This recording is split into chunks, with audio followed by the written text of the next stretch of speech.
Merci de nous retrouver en direct sur BFM TV pour la suite du live BFM jusqu'à 14h. Et à la une de l'actualité, en ce 31 décembre, la mort de l'ancien pape Benoît XVI. Il est mort ce matin à 9h34. Il avait succédé à Jean-Paul II.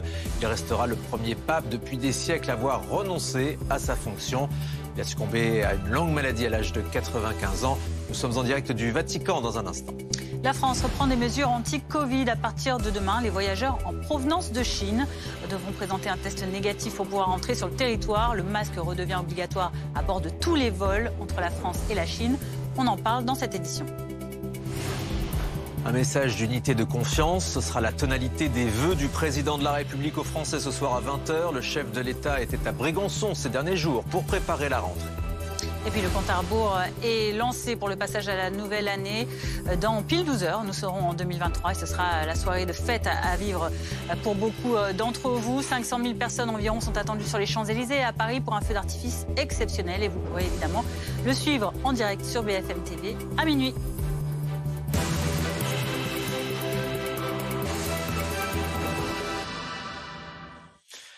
Mais d'abord, on l'a appris après 10h30, la mort de Benoît XVI. L'ancien pape est décédé à l'âge de 95 ans. Sans plus tarder, on va aller en direct de la place Saint-Pierre à Rome. Retrouver Blandine Hugonnet. Comment a été annoncée la nouvelle au Vatican, Blandine ? Eh bien, ce matin, c'est 1 heure après que se soit éteint le pape émérite Joseph Ratzinger Benoît XVI que la salle de presse du Vatican, par la bouche de son porte-parole, eh bien, a annoncé que, avec douleur, que le pape émérite, comme on dit, puisqu'il n'est plus en exercice, est décédé à 9h34 précisément au Vatican, donc dans l'enceinte du Saint-Siège, puisqu'il résidait dans un monastère à l'intérieur des jardins du Vatican depuis presque 10 ans maintenant, puisqu'il avait démissionné en 2013 et c'était une situation totalement inédite de prendre cette décision de la part de Benoît XVI de démissionner, de renoncer à sa charge en tant que pape. Il a marqué donc l'histoire, il aura marqué donc l'histoire de l'Église catholique par cette renonciation.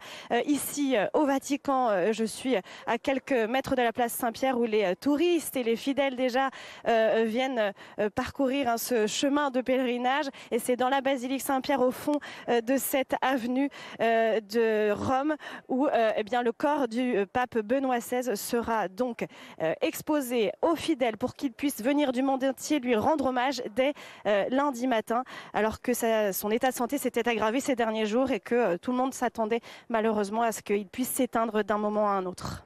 Merci pour ces dernières informations, Blandine Hugonnet, en direct du Vatican pour BFM TV. L'Église catholique et donc les fidèles sont forcément en deuil aujourd'hui avec l'annonce de ce décès du pape émérite Benoît XVI. On va revenir sur sa vie et sur son parcours avec Alexia Pougnier. C'est cette image qui restera dans l'histoire, celle d'un pape courageux abandonnant le trône de Saint-Pierre pour raison de santé. Une décision inédite dans l'histoire de l'Église moderne. Ce 28 février, le pape salue une dernière fois les milliers de fidèles massés sur la place Saint-Pierre avant de s'envoler pour sa résidence temporaire de Castel Gandolfo. Padre e Figlio e Spirito Santo, grazie, buonanotte. Benoît XVI assure sa déférence et son obéissance inconditionnelle à son successeur. Il a désormais le titre de pape émérite. On retiendra également cette image inédite et historique de la rencontre avec son successeur, François. Joseph Ratzinger, né en 1927 en Bavière. À seulement 14 ans, il doit rejoindre les jeunesses hitlériennes puis l'armée allemande. En 1981, c'est Jean-Paul II qui le nomme préfet de la Congrégation pour la doctrine de la foi. Il gère alors les controverses suscitées par l'Église jusqu'à la mort de Jean-Paul II. Le cardinal Joseph Ratzinger a été élu pape à 78 ans le 19 avril 2005. Après le long pontificat de Jean-Paul II, ce cardinal allemand sera un pape de transition, peu expressif. Réputé pour son conservatisme, il est hostile au mariage homosexuel, à l'euthanasie et à l'avortement. Je souhaite promouvoir et défendre le droit à la vie et à la dignité des humains, de leur conception à leur mort naturelle. Son pontificat a plutôt mal commencé. À la conférence de Ratisbonne, Joseph Ratzinger s'attire les foudres de l'islam. Puis il crée la polémique au Cameroun en déclarant que l'utilisation de préservatifs aggrave le problème du sida. Benoît XVI est un pape discret, moins charismatique que son prédécesseur. Il se rend à Auschwitz et à Cuba où il rencontre Fidel Castro. Novembre 2006, il devient le premier pape à se recueillir dans la mosquée bleue d'Istanbul. En 2009, il est encore le premier souverain pontife à pénétrer sous le dôme du Rocher à Jérusalem, lieu saint de l'islam, avant de prier à quelques mètres de là, au pied du mur des Lamentations, lieu saint du judaïsme. En 2010, il se rend au Liban et lance un appel à la paix, saluant les révolutions arabes. Alors que l'Église catholique est déjà secouée par plusieurs scandales de pédophilie, en 2012, c'est une affaire de fuite de documents confidentiels, Vatilix, qui éclate. Et l'auteur de ces fuites est son propre majordome. Arrêté par la police vaticane, il sera finalement gracié par Benoît XVI. Même si Benoît XVI a privilégié plus de transparence dans ses interventions, aux yeux des progressistes, il restera celui qui ne transige pas sur les questions sociales, toujours fidèle aux positions traditionnelles de l'Église. Pour évoquer la mort de Benoît XVI, avec nous en plateau, Anthony Bélanger, spécialiste international à BFM TV, et Christophe Dickès. Bonjour, merci d'être avec nous ce matin. Vous êtes historien de l'Église et auteur de ce livre, L'héritage de Benoît XVI, aux éditions Talendier. Justement, quel héritage Benoît XVI va-t-il laisser? Je pense que, alors il est multiple, bien évidemment. Le pontificat ne peut être lu dans son unicité, c'est-à-dire que c'est un peu ce que disait votre intervenant, c'est que c'est un pontificat en fait de 35 ans, celui de Jean-Paul II et de Benoît XVI. Les deux sont fortement liés. Mais évidemment, il y a le successeur François. Et la succession, a été marquée notamment par cette idée de lutte contre les affaires financières au sein du Vatican et lutte contre la pédophilie. Donc, d'un côté, il a repris l'héritage de Jean-Paul II. De l'autre côté, il a posé des jalons pour le pontificat suivant, notamment donc dans la lutte contre les affaires financières et les affaires de pédophilie. Alors, l'héritage, bien évidemment, c'est avant tout un héritage intellectuel. Pourquoi ? Parce que Benoît XVI était un théologien de renom, connu dans le monde entier pour ses textes, un homme d'une lucidité impressionnante sur la réalité de l'Église, sur ses grands courants qui la traversent et aussi sur ces crises qui la traversent. Donc je pense que ça sera avant tout un pape intellectuel dont on retiendra l'héritage théologique pour les générations suivantes. Ce terme d'intellectuel, il revient souvent en effet, d'après les retours et les commentaires de tout le monde. Et est-ce que vous seriez d'accord avec cet autre qualificatif que l'on entend parfois de conservateur?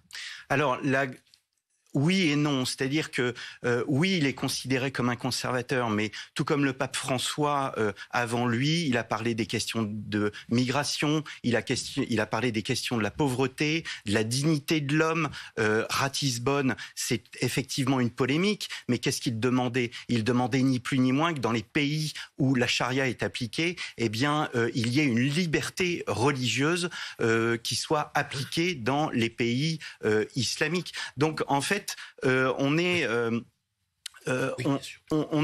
face à un personnage qui, oui, fait figure de conservateur, mais la dichotomie conservateur et progressiste, c'est une dichotomie qui est un peu, j'allais dire, simpliste, qui correspond à une grille de lecture très franco-française et qui ne correspond pas forcément à la réalité et à la complexité du Vatican. Vous pouvez très bien avoir des cardinaux qui sont très proches des questions liées à l'avortement, à l'euthanasie, etc., et en même temps qui sont très proches des pauvres et qui sont sur aussi des thèmes progressistes. Non, vous avez tout à fait raison de souligner que c'est un intellectuel. Et le problème, c'est le format médiatique dans lequel il s'exprimait. C'est-à-dire, ce sont des formats qui ne sont pas du tout faits pour l'ampleur de la pensée de Benoît XVI. Autrement dit, toutes les polémiques qu'il a dû affronter, qui l'ont désolé, la polémique sur les préservatifs, par exemple, ou au détour d'un retour dans un avion, il a expliqué que les préservatifs aggravaient le problème du sida, polémique immense à l'époque. Simplement, évidemment, alors il aurait fallu 10 minutes avant, 10 minutes après pour expliquer pourquoi est-ce qu'il avait dit ça. Ceux qui l'entouraient ont essayé de le faire faire, mais la polémique était lancée. De la même façon, vous parliez de Ratisbonne, c'est-à-dire en fait c'est cette polémique autour de l'islam. L'idée, c'est qu'il a expliqué que l'islam pouvait induire un rapport à la guerre qui était problématique. D'ailleurs, vous avez vu les photos, les raisons pour lesquelles il est allé en 2006 prier dans la mosquée bleue, c'est pour essayer d'éteindre cette polémique énorme à l'époque. Et effectivement, cet homme, qui est un intellectuel depuis toujours, qui avait été nommé en tant qu'intellectuel comme préfet de la Congrégation de la foi par Jean-Paul II, parce qu'ils étaient en syntonie avec les idées de Jean-Paul II, on peut le dire, extrêmement conservatrice, ça c'est vrai.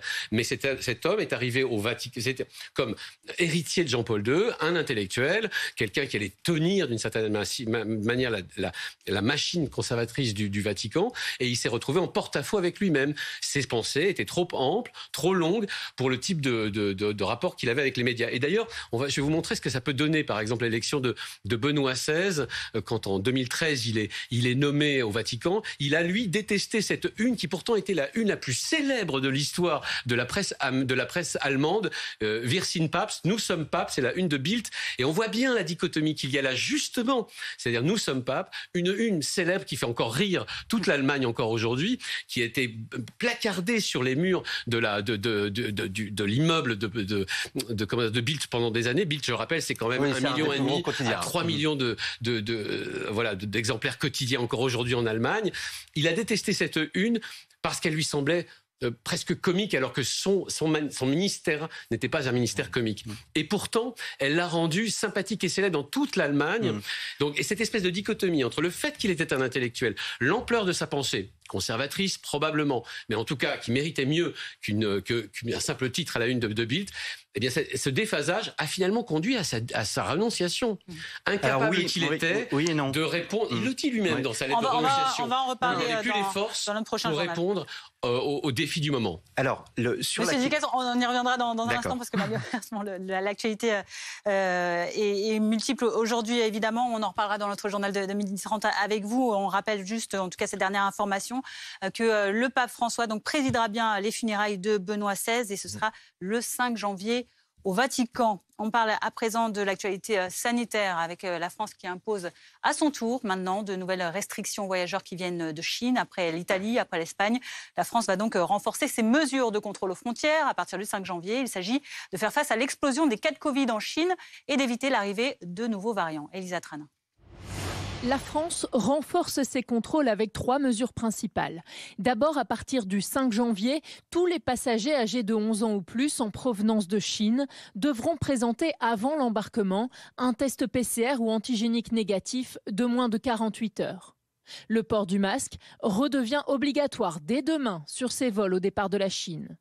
À l'arrivée sur le sol français, les voyageurs s'engagent à se soumettre à un dépistage aléatoire et à s'isoler en cas de test positif. La mesure entre en vigueur le 5 janvier, mais dès demain, dans les aéroports français, des tests facultatifs pourront être réalisés. Les prélèvements positifs feront l'objet d'un séquençage afin de surveiller l'émergence de nouveaux variants. Enfin, le gouvernement recommande aux Français, et particulièrement aux personnes fragiles et immunodéprimées, de décaler leur voyage non essentiel vers la Chine. Le décret précise que pour le moment, ces mesures seront en vigueur jusqu'au 31 janvier prochain. Et pour évoquer ce sujet, nous sommes en plateau avec Alexis Cuvillier du service politique de BFM TV. Également sur ce plateau, Faiza Bossi. Bonjour, vous êtes médecin généraliste. Alexis, des nouvelles mesures de restrictions pour les voyageurs donc en provenance de Chine. Ça faisait longtemps que le gouvernement n'avait plus pris de mesures pour lutter contre le Covid. Le décret a été publié en effet au journal officiel ce matin. Il n'y a pas de grande surprise par rapport à ce qu'on vous disait. Les informations qu'on avait eues de sources gouvernementales ces derniers jours qu'on vous a données sur BFM TV. En effet, plusieurs informations dans ce décret avec les petits éléments complémentaires. Cette histoire des tests au départ de la Chine qui seront exigés à partir du 5 janvier. Ça peut sembler encore un peu loin, mais on nous explique en coulisses que c'était compliqué au gouvernement. On nous explique que c'était compliqué de mettre à partir de demain cette obligation pour des histoires de voyage, peut-être parfois un peu long, où il aurait fallu que l'application en fait de la mesure se fasse dès aujourd'hui, voire même depuis hier. Ce sera donc le 5 janvier. C'est raccord, nous dit-on, avec ce que la plupart des grands pays occidentaux qui ont repris des mesures ont décidé. On pense notamment à l'Italie et à l'Espagne. Autre nouveauté qui est très claire dans le décret qui a été publié, cette question de la déclaration sur l'honneur. Alors là aussi, ça rappelle beaucoup de souvenirs pas très joyeux des années précédentes. Déclaration sur l'honneur pour les voyageurs qu'ils ne présentent pas de symptômes d'infection à la Covid, qu'ils n'ont pas été en connaissance ou en contact avec des cas confirmés dans les 14 jours qui précèdent le vol. Et donc, on prépare aussi dans ce décret la possible mesure d'isolement de ces malades qui seraient déclarés positifs à leur arrivée sur le sol français, puisque ça, c'est aussi très important de le dire. Ça se passera dès demain. Il y aura des tests aléatoires à l'arrivée des vols en provenance de Chine pour isoler et repérer éventuellement des voyageurs malades. Merci Alexis. Faiza Bossi, ces mesures de restriction pour les voyageurs qui viennent de Chine, est-ce qu'elles ont un intérêt à l'heure actuelle? Est-ce que ce n'est pas trop tard? Je ne sais pas si c'est un intérêt virologique, dans le sens où la souche que l'on retrouve en Chine, d'après les données que nous avons, bien sûr, c'est du Omicron BA5, avec un soulignage B7, me semble-t-il. Or ça, on l'a déjà, nous, sur le territoire. Par ailleurs, il faut quand même rappeler qu'en Occident, enfin en Europe en tout cas, et en France en particulier, 80% de la population est vaccinée. Donc ça veut dire que nous sommes une population à la fois vaccinée et immunisée de façon collective. Donc les gens qui vont venir de Chine, les Chinois qui viendraient de Chine et qui seraient porteurs du virus, c'est un virus que nous connaissons déjà. Il faut aussi rappeler que la Chine a levé ses restrictions le 7 décembre. Donc là, on est déjà fin décembre. Donc les gens ont déjà voyagé et que le virus se fiche complètement d'avoir un passeport, de prendre l'avion ou quoi que ce soit. Donc si tant est qu'on ait eu un virus qui est muté et qui soit déjà sur le territoire, il n'a pas pu être contrôlé. Oui, c'est ça le risque, c'est qu'il y a un nouveau variant qui arrive sur le territoire français. Voilà, c'est la problématique. C'est pas tellement qu'il y a un variant, c'est qu'il y a un variant qui soit éloigné de façon très importante de la souche que nous connaissons et pour laquelle nous ne sommes pas immunisés. C'est ça la problématique. Si les vaccins ne sont pas efficaces contre ce nouveau variant. Voilà, c'est ça que l'on peut redouter. Donc on enjoint foncièrement nos confrères et nos scientifiques chinois à échanger leurs données avec nous. Merci beaucoup, Faiza Bossi. Il est 12h16, c'est-à-dire que dans moins de 12 heures, nous serons en 2023. Retrouvez votre programme avec Céleste. La connexion Internet par fibre optique dédiée à votre entreprise.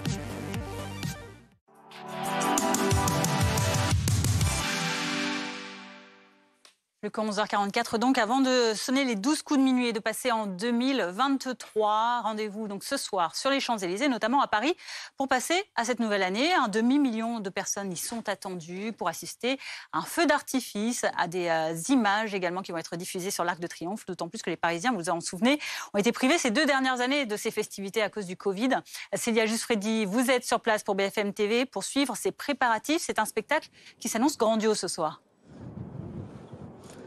Oui, grandiose, surtout que regardez, juste derrière nous, on a une magnifique vue sur la plus belle avenue du monde. C'est ici que sont attendues les 500 000 personnes, comme vous le disiez. Et cette année, chose un peu extraordinaire, le feu d'artifice ne sera pas tiré exclusivement derrière, mais un peu partout ici, où il y aura en haut de l'Arc de Triomphe des feux d'artifice qui seront tirés. En tout, plus de 3000 artifices seront tirés pendant plus de 8 minutes. Un show assez extraordinaire avec 8 tableaux différents. On s'attend donc à un très beau spectacle ici. Vous pouvez le voir, il y a déjà du monde, mais ici pour visiter l'Arc de Triomphe, car pour le moment, l'Arc de Triomphe est bel et bien ouvert. Ensuite, la circulation sera bloquée sur les Champs-Élysées à partir de 22h. Les festivités commenceront avec des spectacles de lumière et enfin à 23h59 et 15 secondes précis, le feu d'artifice pourra commencer pour en mettre plein les yeux au public. Vous nous offrez une vue splendide, en tout cas, Célia. On a déjà des yeux grands ouverts ce matin grâce à vous et à Thierry Bouillet en direct donc de l'Arc de Triomphe. On est maintenant en direct avec Édouard Grégoire. Bonjour, vous êtes le directeur artistique du spectacle qu'on verra ce soir en direct sur BFM TV, je le rappelle. Un spectacle qui a été conçu de quelle manière ? Un spectacle, bonjour déjà, un spectacle qui a été conçu il y a plus d'un mois sur la thématique de l'amour et de la fête en collaboration avec les services de la ville de Paris et voilà, avec une belle implantation autour de l'Arc parce que cette année c'est un vrai spectacle pyrotechnique. On n'est pas sur un final qui ponctue un mapping. Il n'y a pas de mapping cette année, hein, donc on fait une belle mise en lumière de l'Arc de Triomphe, un spectacle très dynamique, très chorégraphié et bien sûr qui vient s'installer juste après le décompte pour passer à la nouvelle année 2023. Donc il n'y aura pas que des feux d'artifice, vous l'avez dit, il y aura aussi de belles lumières, il y aura de la musique également. Le thème, on le rappelle, c'est l'amour et la fête. C'est ça, mais la musique est le chef d'orchestre du feu d'artifice, hein. C'est un vrai spectacle, donc on chorégraphie, on synchronise tous les effets, tableau par tableau, couleur par couleur, selon le message que l'on veut passer, l'émotion que l'on veut traduire de la musique pour les spectateurs. Voilà, donc c'est un vrai spectacle en soi. Comment est-ce qu'on conçoit un spectacle? Vous faites des répétitions? Il y a des modélisations en 3D par ordinateur? Le feu d'artifice a été modélisé en 3D par ordinateur, tout à fait, pour pouvoir se projeter dans l'espace, interpréter les volumes par rapport à l'arc, évidemment, par rapport au dispositif et au cercle de 450 mètres de circonférence que l'on a voulu proposer pour ce spectacle. Ça va être un spectacle qui va être quand même assez imposant à voir. Et après, sur toute la partie lumière, évidemment, on a travaillé aussi sur des logiciels et cette nuit, on a travaillé sur l'art pour voir le résultat et caler tout ça. Alors pas évidemment les feux d'artifice, hein, ça on le découvrira ce soir, mais au moins toute la partie lumière. Vous nous rassurez, pour l'instant la météo est au beau fixe pour qu'on puisse assister à ce très beau spectacle ce soir. Il y a un peu de vent, est-ce que ça ne va pas poser problème? Alors malheureusement, je ne travaille pas chez Météo France, mais non, le vent se calme un petit peu. On a un constant à 25, donc ça, c'est très bien. Quelques rafales qui ne devraient pas dépasser les 45-50 km/h. Donc on est dans les clous au niveau de la législation. Et non, je pense que on devrait avoir normalement une météo clémente et en plus pas de pluie. Donc ça, c'est très bien pour le confort des spectateurs. Jusqu'ici, tout va bien. Merci beaucoup, Édouard Grégoire, d'être passé en direct ce matin sur BFM TV. Et ce feu d'artifice, on le rappelle, vous pourrez le regarder ce soir en direct sur BFM TV, avec des images qui s'annoncent splendides, filmées par drone. Oui, vous avez bien entendu. Édition spéciale donc sur les Champs-Élysées dès 23h avec Perrine Storm et Tanguy Delanlay.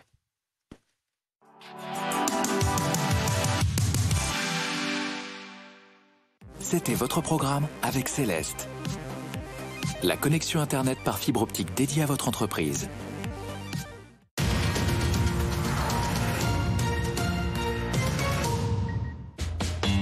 Votre programme avec les solutions épargne retraite de la Matmut. Pour une meilleure retraite pour tous. Votre programme avec Agence ANTE. L'agence qui vous accompagne dans l'installation de votre pompe à chaleur. Retrouvez votre programme avec Céleste. La connexion Internet par fibre optique dédiée à votre entreprise.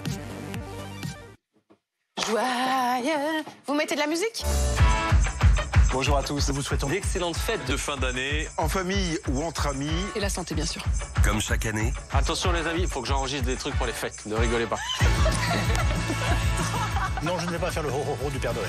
On ne vous le dira jamais assez. On vous souhaite de bonnes fêtes sur BFM TV. Très joyeuses fêtes. Profitez de cette période. On vous embrasse. De très belles fêtes. Très belles fêtes. Toutes les équipes de BFM TV vous souhaite surtout une seule chose, de très bonnes, d'excellentes allez-y fêtes de fin d'année. Sur BFM TV. Ah d'accord, il est perturbé. C'est bon pour vous? C'était beau ça, hein? C'est bon. C'est bon. Allez hop. Elle était bien, celle-là, elle était bien. Elle est très bien, non, c'est bon. Super. Toutes les équipes de BFM TV vous souhaitent de bonnes fêtes de fin d'année.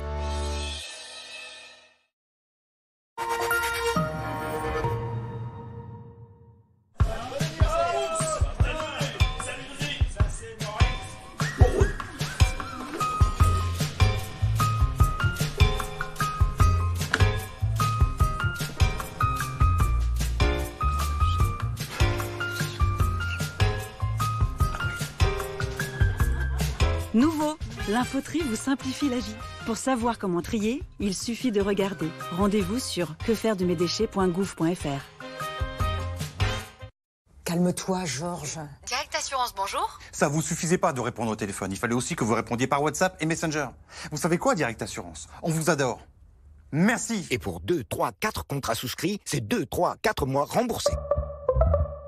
Avec plus de 600 000 annonces et 70 critères de recherche personnalisés, vous allez trouver facilement votre logement coup de cœur et peut-être plus. Parce qu'un nouveau chez soi, c'est une nouvelle histoire. Commencez la vôtre avec Se Loger. Se Loger, vous avez les clés. Philae.com, c'est formidable. Je découvre de qui je descends. Et touc! Robespierre? À mes aïeux. Un révolutionnaire. Philae.com, vos origines vont vous étonner. Qui aime payer plus cher? Personne. Cette imprimante Epson est équipée de cartouches d'encre de la marque Epson. Ici, la même imprimante équipée de cartouches d'encre de la marque France Tonnerre. Est-ce que ça fait une différence? Non. Aucune. Même nombre de pages imprimées, garantie constructeur préservée. Ah si, le prix. 72 € contre 14 €. Intéressant, non? Vous comprenez mieux pourquoi 2 millions de clients, des particuliers et aussi des entreprises, achètent des cartouches de la marque France Tonnerre sur francetonnerre.fr, le numéro 1 français de la cartouche d'encre en ligne. Vous aussi, vous voulez faire comme j'aime, mais avant de commencer, vous voulez savoir combien ça va vous coûter. Et c'est normal. En fait, ça dépend de votre objectif de perte de poids et de votre morphologie. Je vais vous montrer comment faire un devis, rien de compliqué. Vous allez sur le site commejaime.fr. Vous faites votre demande de devis en ligne. C'est simple, gratuit et sans engagement. En quelques minutes, vous connaîtrez le prix de votre programme pour perdre vos kilos en trop. Alors maintenant, plus d'excuses. Dès la semaine prochaine, commencez à perdre du poids. Alors rendez-vous sur commejaime.fr. Commejaime.fr. Voici Hugo. Tout le monde l'adore. Hola. Ce qu'ils ne savent pas, c'est qu'Hugo utilise Babel pour apprendre l'espagnol. Babel propose des leçons basées sur la conversation et des outils créés par des experts. Ce qui signifie qu'Hugo parle avec confiance. Il se sent comme quelqu'un du coin. Qué bonito día para un pescado. Enfin, presque. Ah, para un paseo. Qué bonito día para un paseo. Commencez à parler une langue avec confiance. Téléchargez l'appli Babel ou rendez-vous sur babel.com. Abonnez-vous dès aujourd'hui à l'offre 100% numérique du Parisien. Profitez d'un accès illimité à nos contenus sur notre site et notre application. Offre exclusive Le Parisien, 100% numérique. 99 centimes le premier mois et sans engagement. Le Parisien, créez du lien. Avec plus de 600 000 annonces et 70 critères de recherche personnalisés, vous allez trouver facilement votre logement coup de cœur et peut-être plus. Parce qu'un nouveau chez soi, c'est une nouvelle histoire. Commencez la vôtre avec Se Loger. Se Loger, vous avez les clés. Princess Wakani, the last protector of the secret. C'est quoi ça? Et c'est une nouvelle série, ça a l'air charmé. The secret is mine. Whoa. If they find the secret, we will disappear.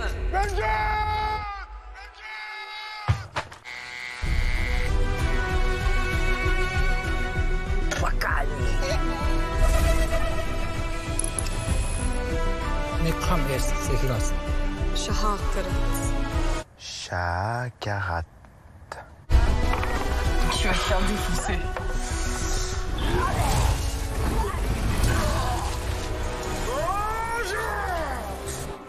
After 10 years, the secret of Wakani will be revealed tonight. Wakani! Wakani! Wakani! Wakani! Wake up, Annie. Wake up, Annie. Hey, wake up. Oh, I think I just had the most crazy dream. I was a princess. I was becoming queen. Ah mais c'est ça la fin? C'était un rêve?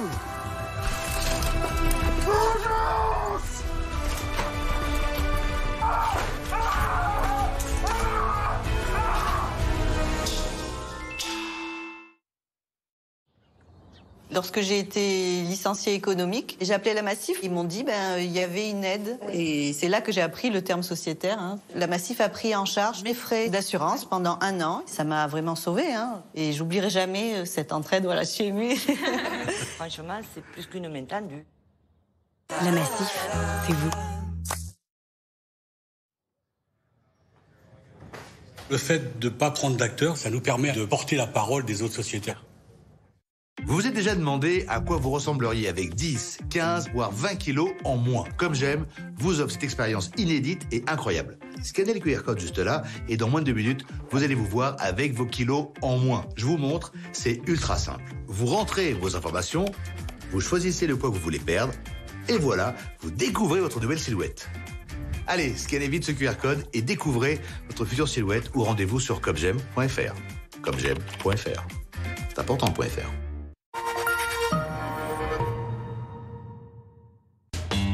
Votre programme avec les solutions épargne retraite de la Matmut. Pour une meilleure retraite pour tous. Votre programme avec Agence ANTE, l'agence qui vous accompagne dans l'installation de votre pompe à chaleur. Retrouvez votre programme avec Céleste. La connexion Internet par fibre optique dédiée à votre entreprise. Il est midi et demi, bienvenue à vous dans le Live Weekend. Si vous nous rejoignez à la une de l'actualité de ce samedi 31 décembre, la mort de l'ancien pape Benoît XVI. Il s'est éteint ce matin à 9h34 au Vatican à l'âge de 95 ans. Il avait succédé à Jean-Paul II. Il restera le premier pape depuis des siècles à avoir renoncé à sa fonction. Le pape François, son successeur, présidera les funérailles de Benoît XVI le 5 janvier prochain. Il salue le proche collaborateur du Saint Jean-Paul II. On en parle avec nos invités et puis nous retrouverons Blandine Hugonnet en direct de Rome. Le reste de l'actualité, des services d'urgence en surchauffe, triple épidémie de grippe, bronchiolite et Covid en ce moment auxquels s'ajoutent tous les accidents à prévoir pour ce nouvel an. Alors face à ces tensions et au manque de personnel, la préfecture d'Eure-et-Loir décide de réquisitionner des médecins libéraux pour assurer la permanence des soins. La décision fait polémique. Puis Emmanuel Macron présentera ce soir ses vœux aux Français, comme le veut la tradition. Ce sera à 20h. Le chef de l'État qui prévoit un message d'unité et de confiance. Soirée de réveillon en famille ou entre amis pour beaucoup d'entre vous. À minuit, ce sera le grand feu d'artifice qui sera à suivre depuis les Champs-Élysées à Paris. 500 000 personnes sont attendues sur place et ce sera à suivre en direct sur BFM TV également. Mais tout d'abord, cette nouvelle donc, de la mort du pape émérite Benoît XVI qui s'est éteint ce matin à 9h34 au Vatican à l'âge de 95 ans. C'est toute l'Église et les fidèles qui sont en deuil ce samedi. Blandine Hugonnet, vous êtes notre correspondante à Rome. Le pape François présidera, on l'apprend, les funérailles de Benoît XVI jeudi prochain. Oui, c'est ça. Jeudi 5 janvier, le directeur de la salle de presse du Saint-Siège, donc le porte-parole du Vatican, l'a annoncé ce midi. Les obsèques se dérouleront sur la place Saint-Pierre en présence des fidèles catholiques qui veulent venir rendre un dernier hommage à Benoît XVI, au pape émérite, ici à Rome. Des obsèques donc présidées, célébrées par le pape François en exercice, qui donc fera un adieu à celui à qui il a succédé sur le trône de pierre à la tête de l'Église catholique et de plus d'1,3 milliard catholiques dans le monde. Benoît XVI, le pape émérite, Joseph Ratzinger, pape allemand, connu pour être conservateur. Il a marqué son pontificat aussi parce que, en tout cas, l'histoire de l'Église catholique, parce qu'il a quitté sa charge, renoncé à sa charge il y a quasiment 10 ans maintenant. C'était en 2013. Et c'est au sein du Vatican, dans les jardins du Vatican, où il résidait depuis 10 ans donc, qu'il s'est éteint ce matin à 9h34. Le porte-parole du Vatican l'a annoncé avec une émotion dans la voix en disant que c'était une grande tristesse, une grande douleur d'annoncer ce décès. Le monde catholique est donc en deuil aujourd'hui ici au Vatican. La nouvelle se répand peu à peu. Le Vatican qui est aussi une destination touristique où il y a beaucoup de monde et des fidèles qui vont venir se rassembler dès lundi matin. La dépouille de Benoît XVI, du pape émérite, sera exposée pour que les fidèles viennent lui rendre hommage à l'intérieur de la basilique Saint-Pierre. Blandine Hugonnet en direct de la place Saint-Pierre de Rome. Avec nous pour évoquer le décès de Benoît XVI sur ce plateau, Christophe Dickès. Rebonjour, vous êtes historien et auteur de l'héritage de Benoît XVI. Alexis Cuvillier et Anthony Bélanger nous accompagnent également. Christophe Dickès, c'est assez inédit d'assister à la mort d'un pape qui n'était plus en fonction. C'est même la première fois depuis des siècles. C'est la première fois depuis la fin du XIIIe siècle et le pontificat de Boniface VIII. Boniface VIII qui a remplacé Célestin V. Célestin V qu'on est allé chercher dans une grotte, qui était isolé, qui était considéré comme un saint. On avait voulu en faire un pape, il n'est pas resté 6 mois. Dans le cas de Benoît XVI, c'est différent. Ce qui est très intéressant aussi, notamment pour les historiens, c'est de voir que le pape Benoît XVI lui-même a porté un regard sur son pontificat à travers ses entretiens qu'il a eus avec le journaliste Peter Sivald dans son livre Dernière conversation. Donc c'est très important, c'est très intéressant de voir que lui-même, en fait, après sa renonciation, eh bien, il a porté un propre jugement sur sa tâche. C'est ça qui reste aussi de ce qu'on retiendra de Benoît XVI, cette renonciation inédite. Ça a été le premier pape à renoncer de sa charge donc, pendant qu'il était vivant, parce qu'il en a eu assez. Les raisons sont encore assez obscures d'ailleurs. Les raisons sont obscures, oui et non. C'est-à-dire que je pense, moi, personnellement, qu'il faut s'en tenir à la lettre. C'est-à-dire que oui, il était fatigué. Le problème, c'est que tout le monde sait que Et le pape fatigué François l'a bien physiquement vu. ou fatigué Physiquement. par Et la je pense charge qu'il elle-même. y a deux choses. C'est-à-dire qu'il y avait, et il y a toujours au sein de la curie, une telle bataille. C'est un véritable panier de crabes. Et le problème de Benoît XVI, c'est qu'il était, on va dire, mal entouré. Et il n'avait pas un secrétaire d'État qui était au niveau de cette charge. Benoît XVI, on l'a vu tout à l'heure, c'était pas un politique. Vous savez, un commentateur disait que les cardinaux du conclave ont souhaité élire un chêne. En fait, ils ont élu un agneau. Et le pape Benoît XVI, c'est un homme qui se représente pas la trahison. Et les trahisons venaient de partout. Et il n'a pas fait d'épuration. Il a gardé des opposants autour de lui. Le Vatican, c'est un ventre, c'est-à-dire un monde qui absorbe absolument tous les contraires. Sauf que lui, il en a souffert. Et il n'a pas pu être soutenu par un numéro 2. Le numéro 2, c'était le cardinal Bertone, c'était un théologien comme lui, c'était pas un politique. Et je pense que c'était une des raisons pour lesquelles il a renoncé. Mais il n'a pas voulu aussi mettre en scène sa mort, en quelque sorte, comme le pape Jean-Paul II. C'est un homme extrêmement pudique. Il a fallu énormément de temps avant de voir des photos de lui avec un déambulateur ou bien sur un fauteuil roulant, parce qu'il ne souhaite pas montrer cette image de la déchéance. Dans les dernières conversations qu'il a eues avec Peter Sival, qui est ce fameux livre où il donne son sentiment, il dit « Dieu merci, à mon père, on a épargné les souffrances ». Il ne voulait pas vivre ces souffrances et encore moins les mettre en scène comme l'a fait le pape Jean-Paul II. Alors, une autre version de ça, c'est que c'était un pape extrêmement orgueilleux et puis extrêmement, comment dire, conscient de sa propre élégance physique. Je le dis sérieusement parce qu'en fait, il a Donc tenu... il n'aurait pas voulu montrer sa décrépitude physique. On ne s'est pas tenu à montrer chrétiennement sa présence, c'est simplement qu'il n'avait pas envie d'être représenté physiquement comme quelqu'un de déchéant. Par orgueil aussi. Il y a beaucoup d'orgueil dans la... Ah oui, non, mais ça n'engage que vous. Dire n'importe qu'il est orgueilleux aussi. Ce que je veux dire, si vous le rencontrez, je l'ai rencontré le 31 juillet 2014. C'est peut-être le problème. J'ai eu cette chance, ça a duré 35 minutes. Je veux dire que j'étais en face d'une personne qui était tout sauf orgueilleuse. Oui, parce qu'il avait renoncé. Mais non, c'était justement, vous parliez des médias tout à l'heure, il avait une qualité chez lui. C'est que, regardez son voyage en Angleterre, c'est la première fois qu'un pape est allé en Angleterre invité par la reine d'Angleterre. Et pourquoi il a été invité? Parce que les services diplomatiques du Vatican ont sauvé des soldats qui étaient aux mains de l'Iran grâce aux services diplomatiques du Vatican. Et pour remercier le Vatican, eh bien, la reine d'Angleterre l'a remercié. Il y a eu une cabale, je termine, il y a eu une cabale médiatique contre sa venue. Et tout de suite, en fait, à chaque fois, que ce soit aux États-Unis, en France, en Angleterre, il arrivait à retourner l'opinion publique et à montrer qu'il parlait au cœur. Laissez-moi finir. Ce que vous décrivez, c'est ce que font les services du Vatican, les services diplomatiques du Vatican au quotidien. C'est un des services diplomatiques les plus importants au monde. Ce n'est ni spécifique à Benoît XVI, ni même à François, ni même à Jean-Paul II.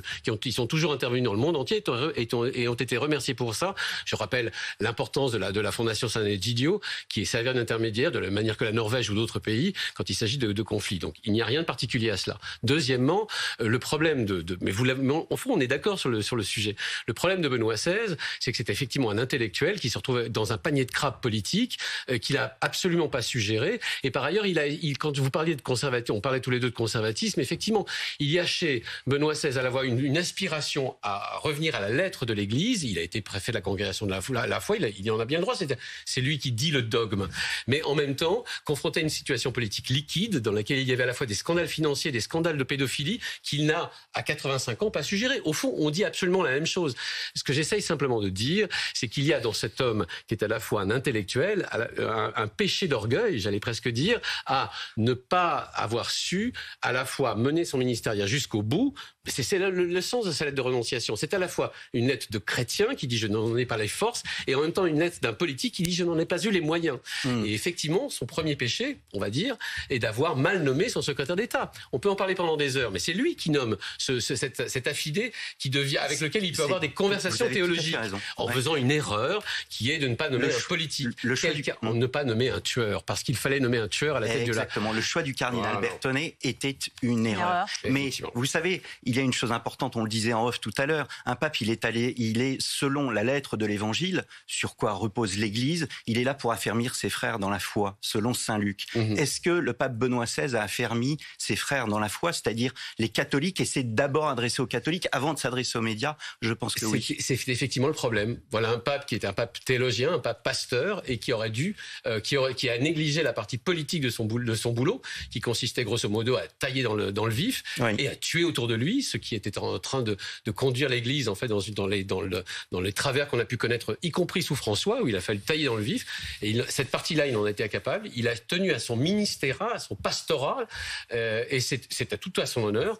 Mais c'est aussi l'aveu de son énorme échec qui a conduit à sa renonciation. Il est mort très âgé, 95 ans, on le rappelle. Beaucoup de réactions dans le monde entier, évidemment. Alexis Cuvillier, Emmanuel Macron, le chef de l'État français, a publié ce matin un message d'hommage. Oui, il a publié un message sur Twitter il y a environ 1 heure maintenant. Mes pensées vont aux catholiques de France et du monde, endeuillés par le départ de sa sainteté Benoît XVI. Je cite le président de la République, Benoît XVI, qui œuvra avec âme et intelligence pour un monde plus fraternel. Autre commentaire, reprise de ce message par Gérald Darmanin, le ministre de l'Intérieur, qui est actuellement en déplacement à Mayotte, qui adresse aussi ses sincères condoléances aux catholiques de notre pays. Gérald Darmanin, ministre de l'Intérieur, et donc dans le fonctionnement de l'État français, ministre aussi des cultes. Se posera la question, bien sûr c'est un petit peu tôt pour y répondre, de savoir qui représentera la France aux funérailles de Benoît XVI. Vous savez qu'il y a énormément de questions de protocole qui se posent parce que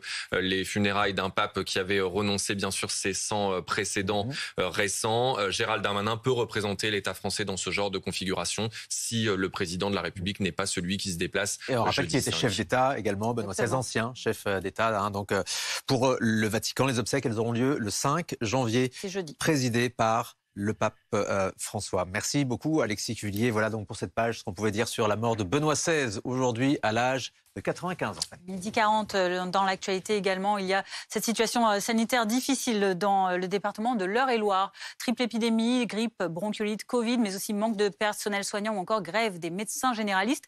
La situation est plus que tendue dans les services d'urgence du département. Conséquence, la préfète a décrété des mesures pour maintenir un niveau minimum de soins, notamment la réquisition de médecins libéraux. On va écouter Françoise Souliman, à qui répond Patrick Pelou, président de l'Association des médecins urgentistes en France. Pour lui, cette réquisition, c'est du vent. Nous avons 230 médecins pour 100 000 habitants qui nous placent derrière la Seine-Saint-Denis. Nous avons eu, effectivement, vous l'avez dit, avec les triples conjonctions d'épidémies, beaucoup plus d'appels et de venus aux urgences, puisque chaque jour, au lieu de 600, nous en avions à peu près 900. C'est trop tard. Voyez-vous, on a un ministère de la Santé et des agences régionales de santé qui sont très contemplatifs par rapport à la chute du système. Tout ça, ça aurait dû être anticipé. Et plus généralement, en fait, l'erreur, elle a été politique en 2002, lorsque finalement, on a enlevé l'obligation de faire des gardes au système de ville, d'accord ? Donc d'un coup, il s'est désorganisé. Nous sommes le 31 décembre, beaucoup de traditions. Ce soir, le Nouvel An, bien sûr, et à 20h, les vœux du chef de l'État aux Français. Emmanuel Macron s'exprimera au palais de l'Élysée. Mais pour le moment, le chef de l'État termine ses congés dans le Var, au fort de Brégançon. Et c'est là qu'on retrouve immédiatement Mathieu Coche en direct. Vous vous trouvez sur place. Mathieu, est-ce qu'on sait quelle sera la tonalité des vœux que le chef de l'État va adresser ce soir aux Français ? L'exercice sera complexe tant les crises se sont accumulées en 2022 et pourtant le président de la République aurait à cœur de rassurer les Français, d'ouvrir des perspectives pour 2023 avec un message de confiance et d'unité. Ce sont les deux mots répétés par l'entourage du président de la République au cœur de ses vœux. Donc tout à l'heure, il devrait reconnaître que oui, les temps sont durs. Il devrait aussi remercier les Français pour leurs efforts dans la crise, notamment sur les économies d'énergie, mais leur dire que malgré tout, la France ne s'en sort pas si mal avec une inflation plus basse qu'ailleurs en Europe, une croissance maintenue, un chômage en baisse. Emmanuel Macron devrait dire que la France résiste à la crise et qu'elle résiste plutôt mieux que les voisins européens. Voilà pour le principal du message, même s'il y aura peut-être des surprises dans ce discours dont nous n'avons pas la teneur à cette heure-ci. Il parlera aussi de ce qui va changer en 2023. La réforme des retraites sera abordée, c'est quasiment certain, peut-être celle de l'immigration aussi, sans entrer pour autant dans les détails de cette réforme, de ces réformes. Des vœux assez classiques sur la forme depuis l'Élysée à 20h et il devrait durer une quinzaine de minutes tout à l'heure. Alexis Cuvillier est toujours avec nous, des vœux classiques, nous disait Mathieu, mais tout de même donc cette tonalité plus optimiste que par rapport aux vœux de l'année dernière, dans un contexte pourtant assez difficile. On rappelle l'inflation, les coupures de courant, les hôpitaux, la situation difficile dans le pays, les retraites qui vont être sur le devant de la scène à la rentrée. C'est un exercice périlleux pour le président. C'est évidemment un exercice difficile car un excès d'optimisme serait très certainement mal perçu par l'opinion et dénoncé dans la foulée, c'est le jeu, par les oppositions. Ce qui est intéressant dans ce que vous dites, c'est que c'est vrai que les vœux de l'année dernière, alors même qu'on était avant la guerre en Ukraine, qu'il y avait peut-être moins de questions brûlantes dans l'actualité, les vœux de l'année dernière étaient teintés en effet d'un certain pessimisme, le mot est peut-être un peu fort, mais d'une certaine réserve sur les prochains mois, les prochaines semaines à l'époque. Et puis, il y avait eu aussi ces propos, là pour le coup, franchement plus pessimistes d'Emmanuel Macron à la précédente rentrée, celle après l'été. Vous vous souvenez bien sûr de cette déclaration sur la fin de l'abondance qui avait été accompagnée d'une communication en effet assez réservée sur les perspectives d'avenir. On nous annonce dans l'entourage du chef de l'État que ce soir, la tonalité, en effet, sera différente, que le discours sera plus attaché à rappeler ce qui fonctionne bien. L'Élysée, notamment, insiste beaucoup sur quelque chose qui n'est pas perçu forcément par tous les Français, sur le fait qu'en France, parfois, on s'en sort mieux que dans d'autres pays. Alors, c'est toujours un peu difficile de brandir cet argument quand, par définition, on est confronté à des difficultés de pouvoir d'achat. Mais par exemple, c'est quelque chose qui parle aussi à des populations qui peuvent vivre dans des zones frontalières avec l'Espagne, avec la Belgique, qui s'aperçoivent qu'à quelques kilomètres de chez eux, en effet, la situation, notamment, je pense à la Belgique avec le coût de l'énergie là-bas, eh bien, la situation n'est pas plus simple de ce côté-là. On verra donc si le chef de l'État choisit en effet d'insister là-dessus. Ce qui est en revanche certain, c'est qu'il ne devrait pas rentrer trop dans le détail des réformes à venir, préférant se mettre un peu au-dessus du jeu. C'est le privilège du président de la République et c'est particulièrement le cas dans cette nouvelle configuration parlementaire. Vous le savez, depuis le mois de juin dernier, c'est plutôt au gouvernement d'aller chercher des compromis sur les réformes à venir avec les différentes forces politiques à l'Assemblée. Merci beaucoup Alexis Cuvillier. Vous pourrez suivre les vœux du président de la République en direct sur notre antenne ce soir à 20h et édition spéciale dès 19h sur BFM TV en ce 31 décembre. 31 décembre d'une extrême douceur. Vous en êtes peut-être aperçu si vous avez déjà eu l'occasion de mettre un nez dehors ce matin. Rendez-vous compte, on attend jusqu'à 23 degrés cet après-midi dans le sud-ouest. Vincent Hénin, on vous retrouve justement en direct dans le sud-ouest. Vous êtes à Cap-Breton où il va faire très doux aujourd'hui. Et oui, là, je suis sur le marché de Cap-Breton, il fait 19 degrés. Alors, je vous cache pas, il y a un petit vent, donc le ressenti plutôt de l'ordre de 17-18 degrés. Mais regardez, sur ces images de Mathieu Le Peignet, les gens sont globalement habillés assez légèrement. On supporte le pull, mais pas forcément. On attend jusqu'à 22 degrés cet après-midi. Cédric est en famille ici, vous voyez, il profite largement de ce moment, de cette douceur. Quand il y a une telle douceur, qu'est-ce qu'on fait dans l'après-midi? Qu'est-ce que vous avez prévu? On a prévu de se retrouver avec les copains au lac à Hossegor. On va manger quelques huîtres, boire beaucoup de vin blanc et voilà, attendre la soirée tranquillement au soleil, quoi. C'est ça, on profite. Et finalement, est-ce que ça gâche pas un petit peu le réveillon? Est-ce qu'on adapte un peu son menu? On reste sur une touche printanière? On va sur une touche printanière ou bien on est sur des plats traditionnels? Qu'est-ce que vous avez prévu? On va rester assez tradit. On va manger du foie gras, des bons produits qu'on n'a pas forcément l'habitude de manger tout le temps. Et puis voilà, non, on va pas forcément changer. D'accord, très bien, merci beaucoup. Bon réveillon à vous.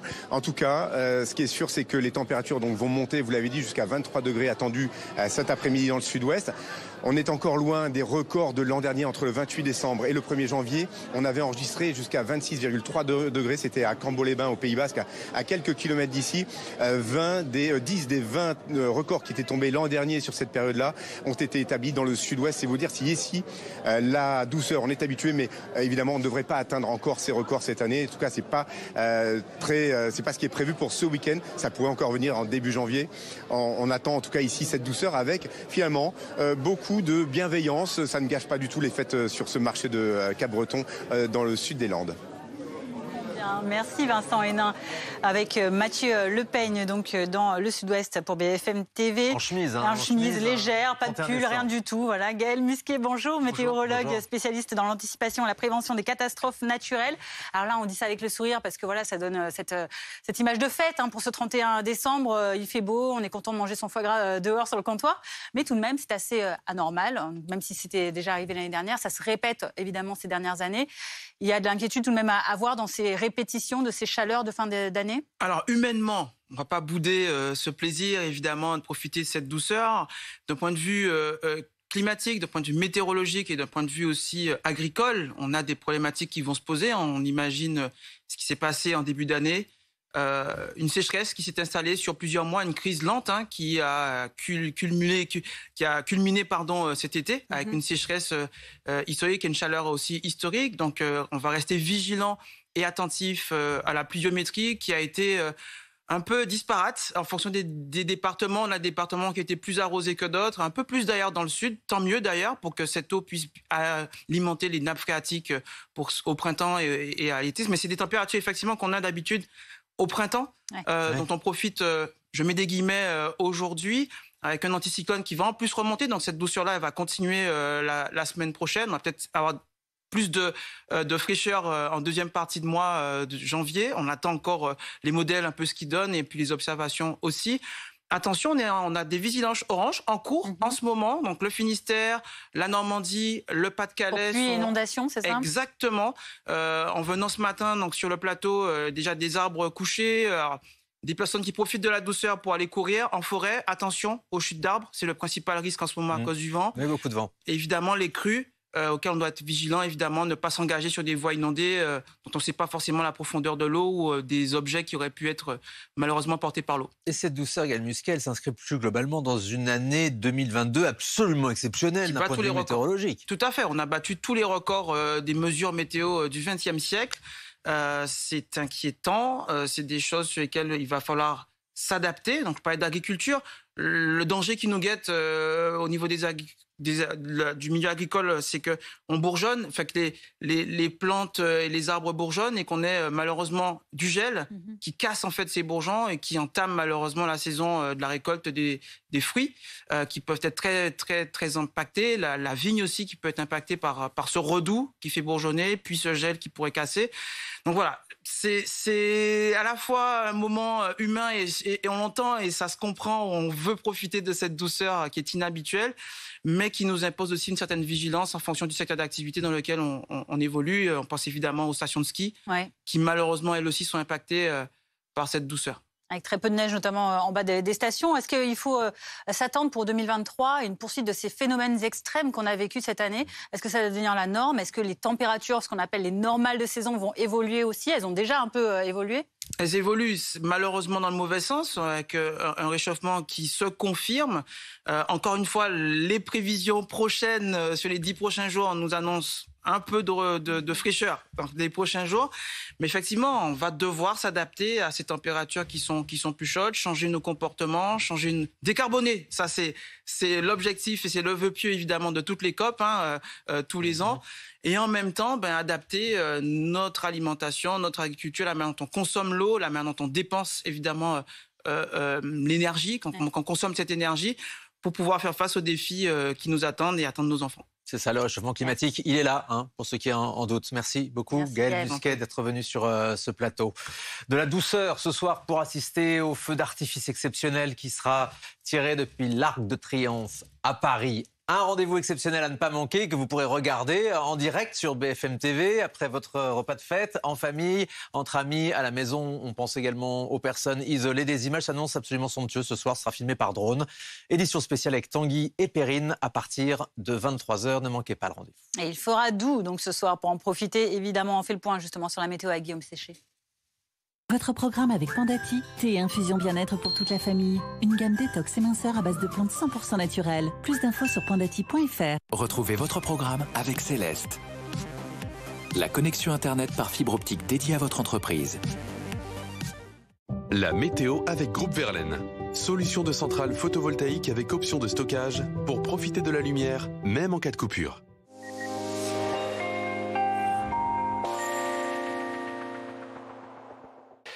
D'une manière générale, sur la France, ce sera la Saint-Sylvestre la plus chaude jamais enregistrée, même encore plus chaude que celle de l'année dernière, hein, avec des températures proches des records, un puissant courant de secteur sud-ouest qui nous amène donc cet air des Canaries qui propulse en quelque sorte cet air très doux, avec quand même pas mal de nuages tout au long de la journée, notamment sur les régions du nord-ouest où quelques pluies circulent ce matin.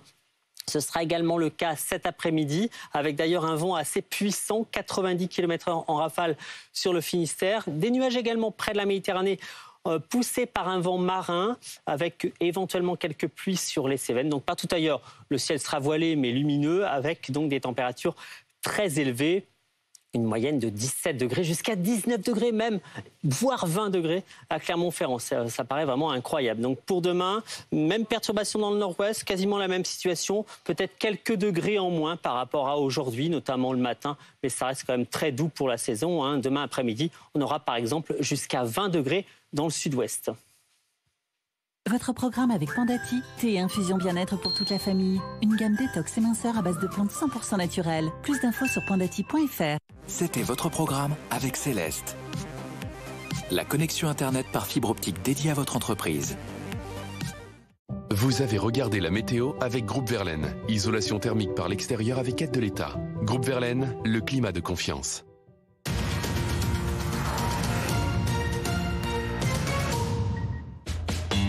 Votre programme avec les solutions épargne retraite de la Matmut. Pour une meilleure retraite pour tous. Votre programme avec Agence ANTE, l'agence qui vous accompagne dans l'installation de votre pompe à chaleur. Retrouvez votre programme avec Céleste. La connexion Internet par fibre optique dédiée à votre entreprise. Après 3 ans d'attente, Paris est à nouveau une fête. Toutes les équipes de BFM TV vous font vivre le 31 décembre. Depuis Paris et son feu d'artifice, enfin de retour. Rejoignez Perrine Storm, Tanguy Delanlay et toutes nos équipes pour vivre un 31 décembre exceptionnel et le spectacle pyrotechnique organisé par la mairie de Paris en direct le 31 décembre sur BFM TV et BFM Paris Île-de-France. Retrouvez votre programme avec Céleste. La connexion Internet par fibre optique dédiée à votre entreprise.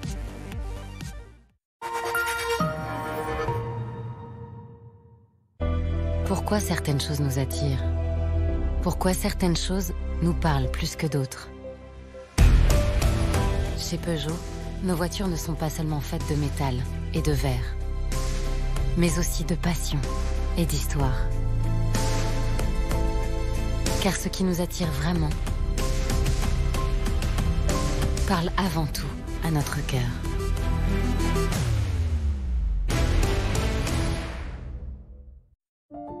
L'urgence. L'urgence de fuir, de trouver un refuge, de survivre. Cette urgence, c'est celle que vivent des millions d'enfants. Avec l'UNICEF, ils ne sont plus seuls. En donnant 38 €, vous offrez un kit urgence avec de la nourriture, des médicaments, des vêtements, mais bien plus encore. Vous redonnez le sourire, la joie et l'espoir à un enfant. Bien plus qu'un kit urgence, offrez-lui un kit de vie. Faites un don maintenant sur unicef.fr. Voilà à quoi je vais ressembler quand j'aurai perdu du poids avec Comme J'aime. Je vais être grande, hein? Et non, Clément, vous ne ressemblerez jamais à Adriana. Par contre, si vous voulez découvrir quelle sera votre silhouette avec des kilos en moins... Scannez ce QR code. Ensuite, vous allez choisir le poids que vous voulez perdre. Et voilà, vous découvrez votre nouvelle silhouette. Vous allez enfin avoir un réel aperçu de votre silhouette après 5, 10, 15 kilos en moins. Ah là d'accord, là ça me semble un petit peu plus réaliste. Scannez le QR code juste ici ou rendez-vous sur comej'aime.fr. Élu service client de l'année 2023.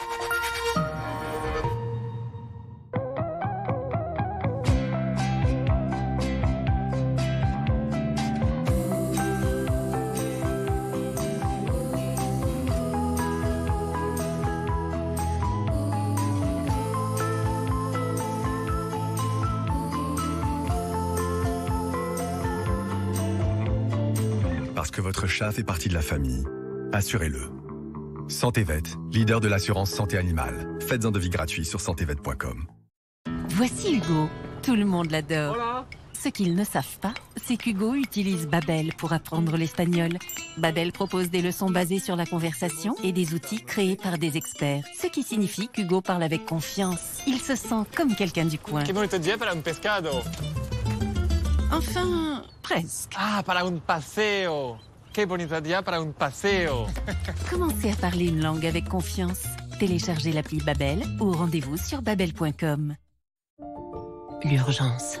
L'urgence de fuir, de trouver un refuge, de survivre. Cette urgence, c'est celle que vivent des millions d'enfants. Avec l'UNICEF, ils ne sont plus seuls. En donnant 38 €, vous offrez un kit urgence avec de la nourriture, des médicaments, des vêtements, mais bien plus encore. Vous redonnez le sourire, la joie et l'espoir à un enfant.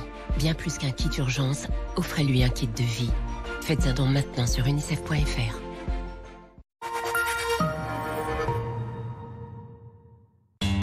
Votre programme avec les solutions épargne et retraite de la Matmut. Pour une meilleure retraite, pour tous.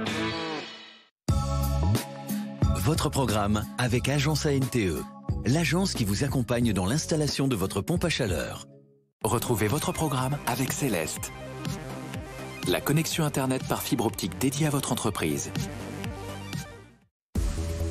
Merci d'être avec nous sur BFM TV. Vous regardez le live week-end et à la une de l'actualité, ce samedi 31 décembre, l'ancien pape Benoît XVI est mort ce matin à 9h34 à l'âge de 95 ans. Il avait succédé à Jean-Paul II et restera le premier pape depuis des siècles à avoir renoncé à sa fonction. Ses obsèques auront lieu le 5 janvier, présidées par son successeur, le pape François. Retour de certaines mesures anti-Covid en France. À partir de demain, les voyageurs en provenance de Chine devront présenter un test négatif pour pouvoir entrer sur le territoire. Le masque également redevient obligatoire à bord de tous les vols entre la France et la Chine. On en parle dans ce journal. Un message d'unité et de confiance, ce sera la tonalité des vœux du président de la République aux Français ce soir à 20h. Le chef de l'État qui était à Brégançon ces derniers jours pour préparer la rentrée. On y verra. Et puis plus que 11 heures avant le passage à la nouvelle année, nous serons en 2023. Ce sera une soirée de fête pour beaucoup d'entre vous. Près d'1,5 million de personnes sont attendues sur les Champs-Élysées à Paris pour un feu d'artifice exceptionnel. Et vous pourrez suivre tout cela en direct sur BFM TV à minuit.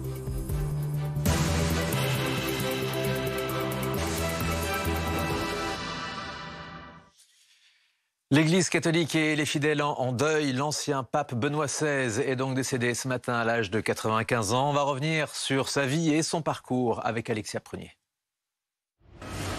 Sur sa chaise roulante, il apparaissait de plus en plus affaibli et fragile lors de ses rares apparitions, comme ici en juin dernier. Benoît XVI s'est finalement éteint à l'âge de 95 ans.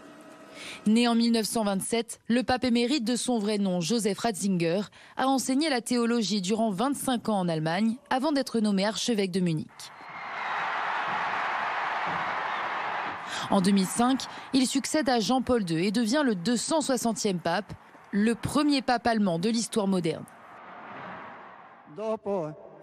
Après le grand pape Jean-Paul II, les cardinaux m'ont élu. Un simple et humble ouvrier dans la vigne du Seigneur. Le fait que le Seigneur puisse travailler et agir, même avec des moyens insuffisants, me console. Et surtout, je me confie à vos prières. En tant que chef de l'Église catholique, ses idées conservatrices ont parfois créé l'incompréhension, voire la sidération, notamment sur les questions de l'islam, de l'avortement ou encore de l'utilisation du préservatif contre le VIH. Après près de 8 ans de pontificat marqué par de nombreuses crises, fatigué, il considère que sa santé ne lui permet plus de conduire l'Église. Une renonciation inédite depuis 700 ans. L'évêque de Rome passe le relais au pape François en 2013. Mi ha detto che si chiama la Madonna dell'Umiltà. E mi permetta di dire una cosa, ho pensato a lei. Tanto umile durante il suo pontificato. Grazie, ci ha dato tanti esempi di umiltà. Après sa démission, l'ancien pape profitait d'une retraite paisible dans un monastère au cœur des jardins du Vatican. Mais en 2022, il est rattrapé par le scandale de pédocriminalité dans l'Église. Il est notamment mis en cause par un rapport allemand sur sa gestion des violences sexuelles lorsqu'il était archevêque de Munich. Benoît XVI avait alors demandé pardon, mais avait assuré ne jamais avoir couvert de pédocriminels. Et on en parle en plateau avec nos invités. Christophe Dickès, historien de l'Église et auteur de l'héritage de Benoît XVI. Anthony Bélanger est toujours avec nous pour parler également donc, de cette annonce faite ce matin à 9h34 du décès du pape émérite.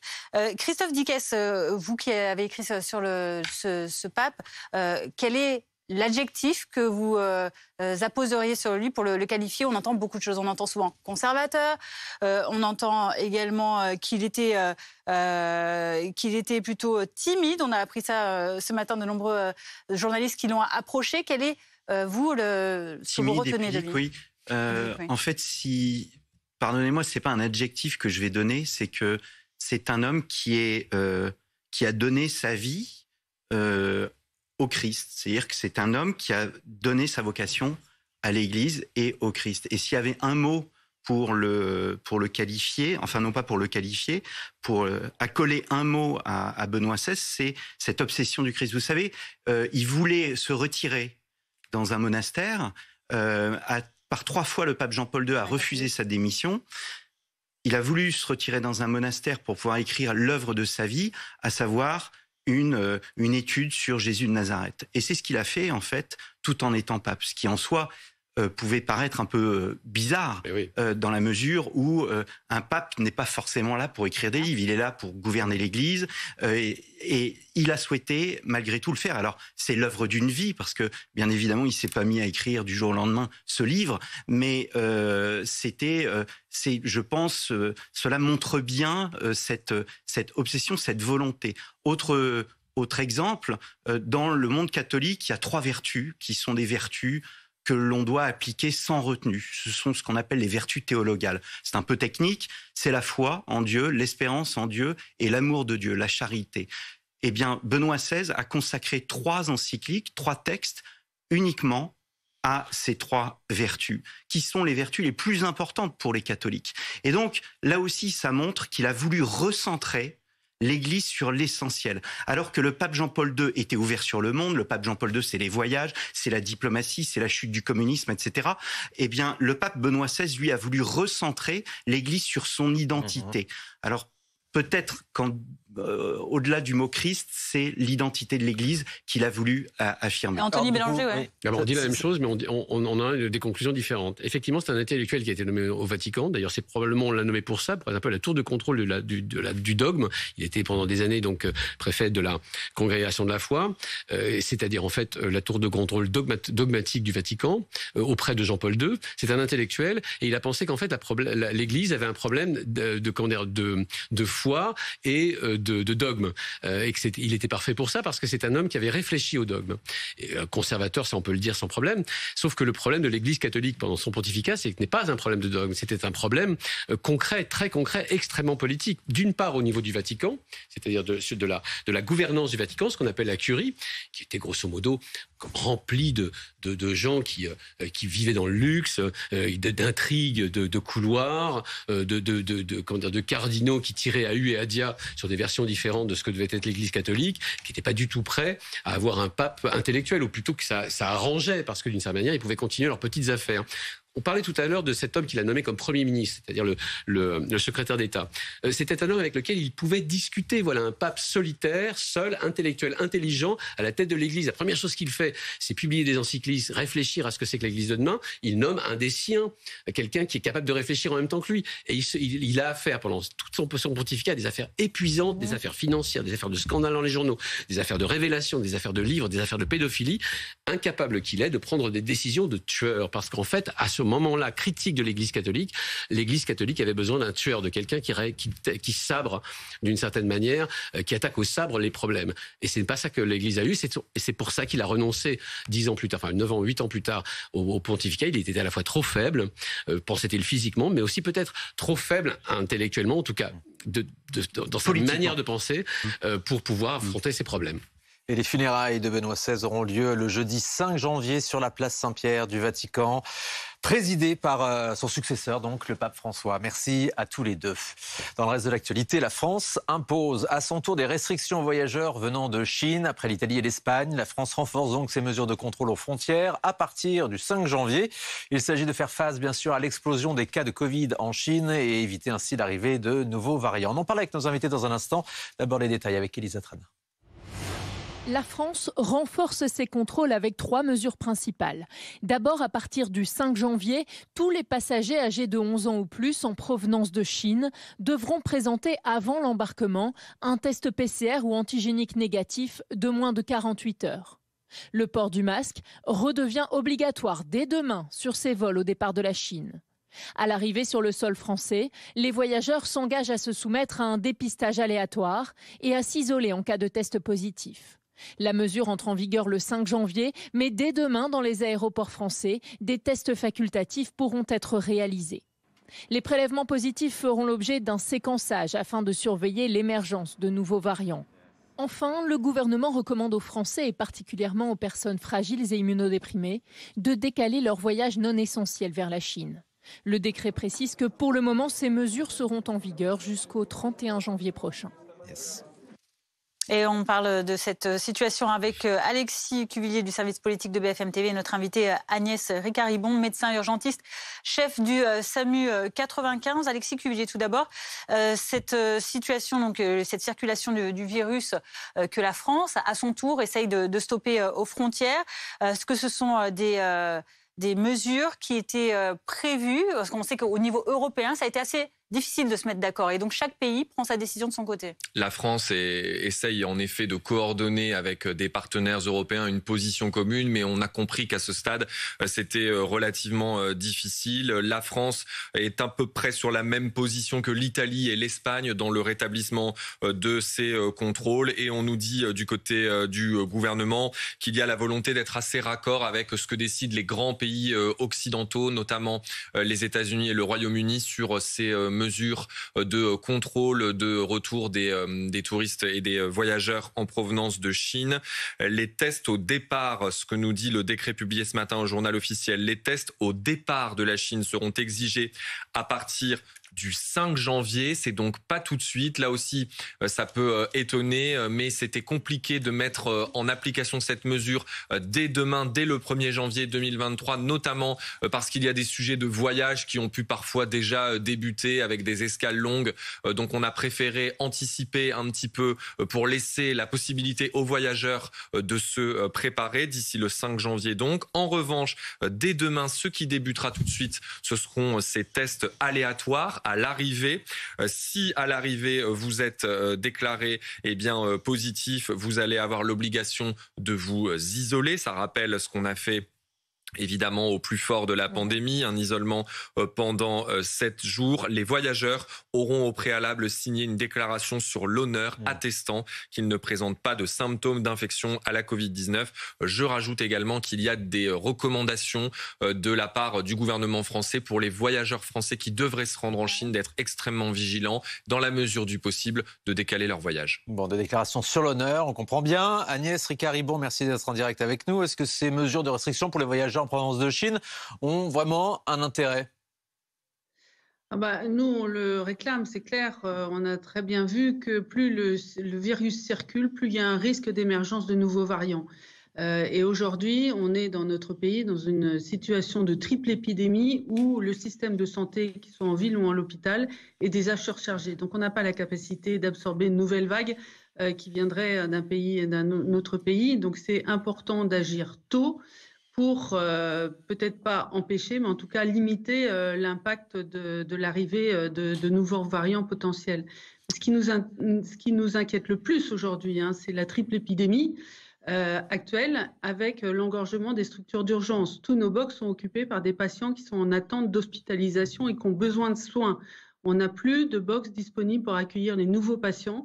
Et ce qui nous surprend, c'est le fossé qui existe entre la catastrophe qu'on observe dans les hôpitaux et l'insouciance générale. On ne sait plus comment faire pour réussir à convaincre qu'il faut agir pour éviter les morts évitables. Ah oui, vous trouvez qu'il y a eu trop de relâchement ces derniers temps? Quand on a une triple épidémie, bronchiolite, Covid et surtout la grippe qui est en pleine ascension, et c'est une grippe qui est très forte, qui est sévère et qui nécessite des hospitalisations en soins critiques, or on n'a plus de lits en soins critiques disponibles, c'est forcément, on alerte la population pour dire qu'il faut se protéger et on alerte l'exécutif pour dire il nous faut faire comme pendant la période Covid, c'est-à-dire déclencher le plan Orsan, qui est le plan de lutte contre les épidémies, pour obtenir plus de lits disponibles pour hospitaliser les patients qui passent par les urgences. C'est absolument essentiel. Alors là, vous décrivez bien la situation générale que subissent les hôpitaux, les médecins depuis maintenant longtemps, à laquelle donc pourraient s'ajouter ces cas éventuels de Covid venus de Chine. Est-ce que à l'heure actuelle, en France, certains de vos confrères en tout cas le pensent, l'immunisation dont on dispose et puis tout ce qu'on a déjà mis en œuvre auparavant ne nous permet pas de ne pas nous inquiéter finalement tant que ça de ces voyageurs en provenance de Chine? Alors, les collègues ont tout à fait raison. On est majoritairement immunisés, ce qui n'est pas le cas des Chinois. Néanmoins, on a encore des patients qui sont fragiles malgré l'immunisation et pas insuffisamment vaccinés. Les schémas vaccinaux des gens qui ne se sont pas fait revacciner dans les 6 mois, et il y en a encore beaucoup, et qui décompensent. Je crois qu'on est à peu près à 60 morts par mois liés au Covid. Avec se rajoute la grippe et la bronchiolite est en baisse là.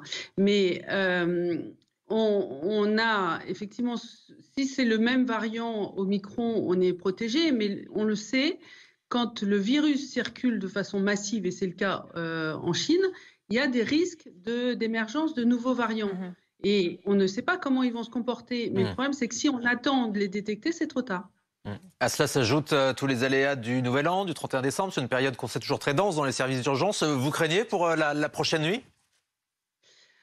Comme tous les ans, c'est-à-dire qu'on va avoir de l'alcoolisation aiguë et des accidents. Donc là aussi, on passe un message de prévention. Nos hôpitaux sont surchargés, évitez de s'alcooliser. Et s'il y a de l'alcoolisation, on les renverra après un examen médical, faire de dégrisement chez les forces de l'ordre, parce qu'on n'a plus les box pour assurer la surveillance de ces patients.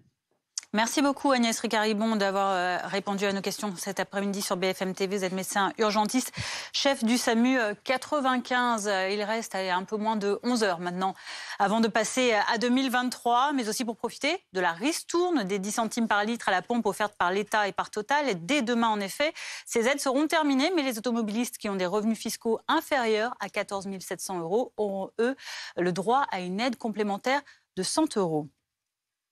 Quand on peut profiter des petits derniers bons plans avant 2023, il vaut mieux en profiter. De toute façon, les pleins vont augmenter, les taxes vont augmenter comme chaque année, donc vaut mieux en profiter maintenant. Il n'y a pas de petites économies, surtout que ça va pas mal augmenter à partir de lundi, donc j'en profite. Allez, comme j'ai pas droit au chèque de 100 € parce que je suis à la retraite, donc j'en profite maintenant et pas plus tard. Voilà pour ces automobilistes qui profitent donc de ces dernières heures pour faire le plein, dernières heures de 2022 et dernières heures pour profiter de cette ristourne. Thierry Brosse est avec nous sur ce plateau. Bonjour. Bonjour. Vous êtes professeur à Sciences Po et spécialiste des questions énergétiques. Justement sur la fin de cette ristourne, c'était l'inconvénient quand le gouvernement met en place un processus limité dans le temps. Il y a un moment, ça s'arrête et ça y est, là, on y est. Oui, on a habitué les Français à avoir des ristournes sur beaucoup de choses et effectivement, quand ça s'arrête, les Français râlent. C'est le cas aujourd'hui à la pompe. Toutefois, il n'y a pas de ruée sur les pompes. La ristourne qui s'arrête demain, c'est 10 centimes en moins.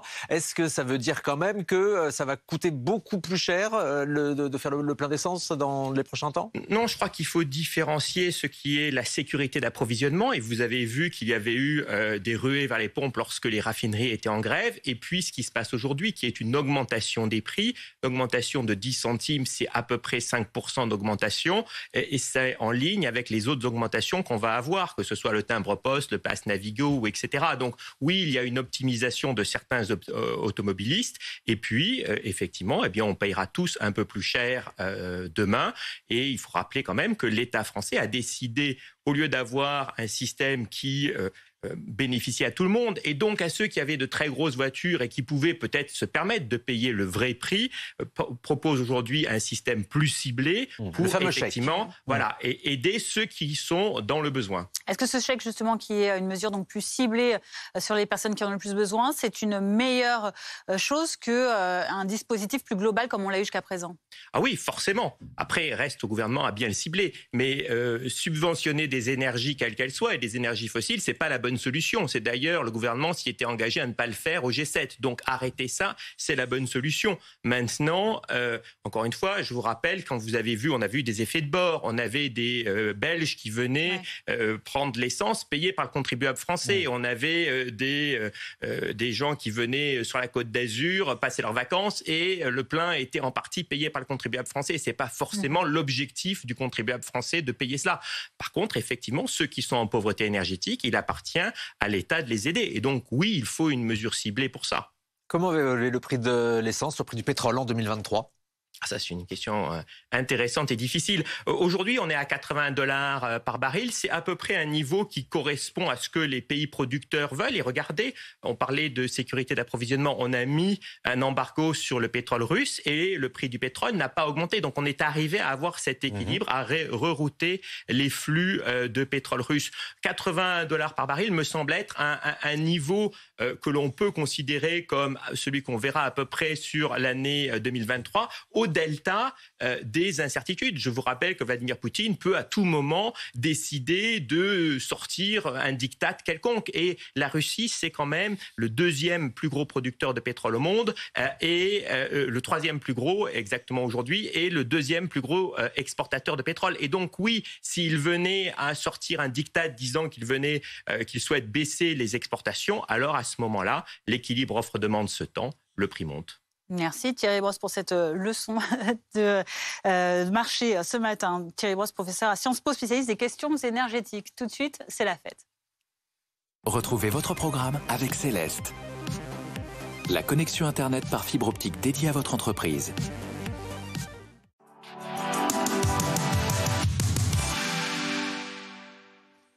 Eh oui, nous sommes effectivement le 31 décembre. Rendez-vous ce soir sur les Champs-Élysées à Paris pour passer à la nouvelle année. Il y a 1,5 million de personnes qui sont attendues pour assister à un grand feu d'artifice. Les Parisiens ont été privés d'ailleurs ces 2 dernières années en raison du Covid. Nous sommes en direct avec Stéphane Chat. Vous êtes justement le responsable des événements à la mairie de Paris. Merci d'être en direct avec nous sur BFM TV. Ça y est, tout est prêt pour ce soir ? Tout est prêt pour ce soir. Nous avons effectué tous les tests et tous les filages cette nuit, enfin la nuit dernière, jusqu'à 4 heures ce matin, et tout est fin prêt. Est-ce que vous pensez pouvoir rattraper le retard qu'on a pris peut-être à Paris par rapport à d'autres capitales mondiales qui étaient, elles, beaucoup plus promptes à organiser ce genre de gros événements pour la nouvelle année ? Non, il n'y a aucun retard. Tout a été préparé très en amont. Nous sommes pas du tout en retard. On voulait rappeler qu'on a longtemps reproché à la mairie de Paris de ne rien organiser de spécial pour faire le Nouvel An. C'est en ce sens que la capitale avait peut-être du retard par rapport à d'autres grandes villes mondiales. Oui, effectivement, la ville lumière dans le noir le 31 décembre, c'était pas quelque chose de très souhaitable. Voilà. Maintenant, la maire de Paris a souhaité, dès son arrivée, que les choses soient mises en place pour que la ville lumière rayonne. À l'occasion du 31 décembre, c'est ce qui a été fait dès cette décision prise. Et le Covid nous a empêché ces 2 dernières années, effectivement, d'offrir ce spectacle aux Parisiens. Mais nous allons ce soir leur offrir un très beau feu, comme nous n'avons jamais encore tiré sur les Champs-Élysées. Donc un feu de plus de 8 minutes. C'est à peu près la moitié du feu du 14 juillet. Les Champs-Élysées, c'est forcément le lieu idéal pour ce genre d'événement ? Alors, c'est le lieu de rassemblement habituel des Parisiens depuis très très longtemps. Les Parisiens se rassemblent sur les Champs-Élysées pour fêter le passage à la nouvelle année. C'était donc le lieu le plus approprié, le plus naturel. On voulait garder quand même le 14 juillet sur le Champ de Mars et la Tour Eiffel. Et c'est tout naturellement que l'autre monument, l'Arc de Triomphe, participe aussi à cette illumination de Paris. Bon, le spectacle s'annonce grandiose. En tout cas, ce sera ce soir, juste avant minuit pile. Merci beaucoup Stéphane Schaff pour toutes vos explications. Et vous pourrez suivre ce spectacle grandiose en direct tranquillement à la télévision en regardant BFM TV avec une édition spéciale que vous proposeront Tanguy Delanlay et Perrine Storm à partir de 23h. Et le feu d'artifice donc en direct, minuit pile, filmé avec des drones. Ça s'annonce grandiose. Ce sera ce soir en exclusivité sur BFM TV.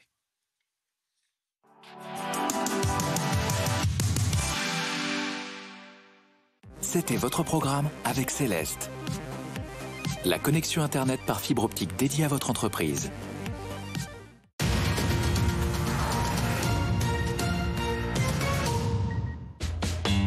Votre programme avec les solutions épargne et retraite de la Matmut. Pour une meilleure retraite pour tous. Votre programme avec Agence ANTE, l'agence qui vous accompagne dans l'installation de votre pompe à chaleur. Retrouvez votre programme avec Céleste. La connexion Internet par fibre optique dédiée à votre entreprise.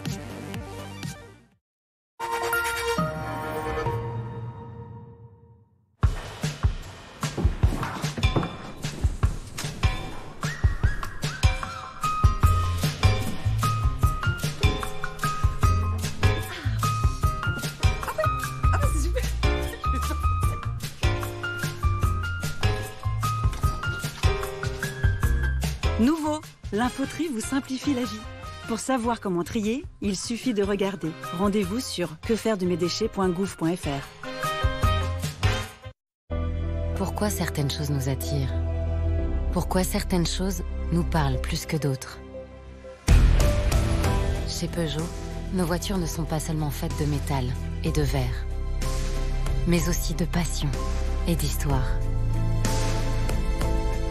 Car ce qui nous attire vraiment parle avant tout à notre cœur.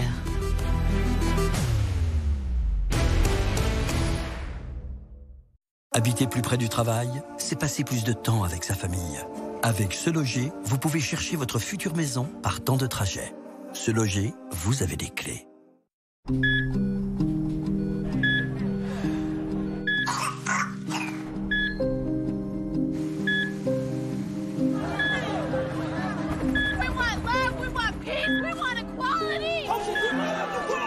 Ça fout un peu la rage.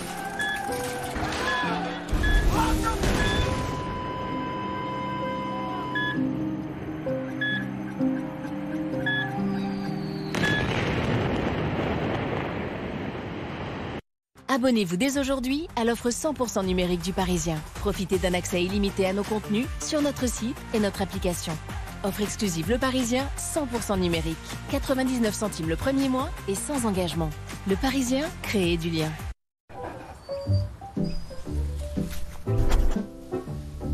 On a tous une bonne raison de choisir les croquettes sans céréales Ultra Premium Direct. Fabriquées en France, livraison express jusqu'à 40% moins cher. Commandez vos croquettes sur ultrapremiumdirect.com et profitez de moins 10% avec le code TV. Je suis un hôtel à Las Vegas. Je ne cherche rien de sérieux.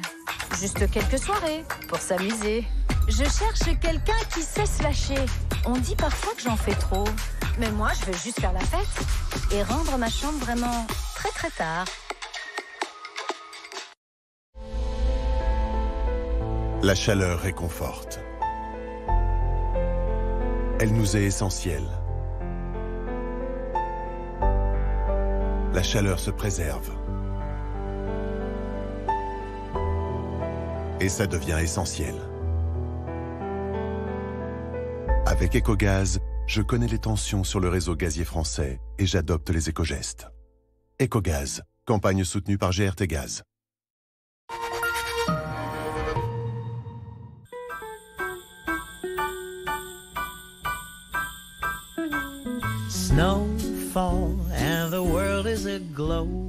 Pendant les fêtes de fin d'année, lorsque vous envoyez de l'argent, vous envoyez bien plus que de l'argent. Profitez de 0 € de frais de transfert sur votre premier envoi d'argent en ligne. Western Union.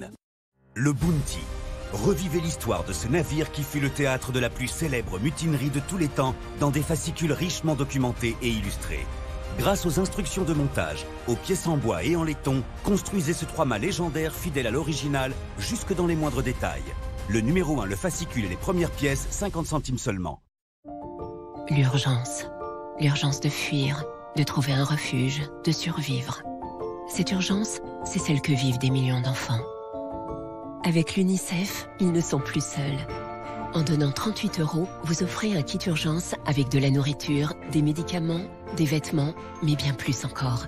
Vous redonnez le sourire, la joie et l'espoir à un enfant.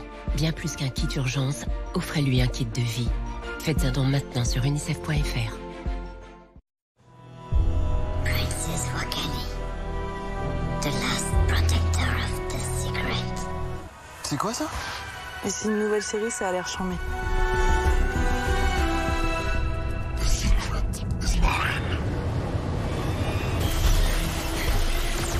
Whoa.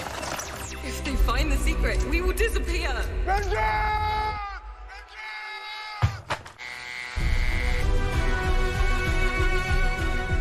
Wakani.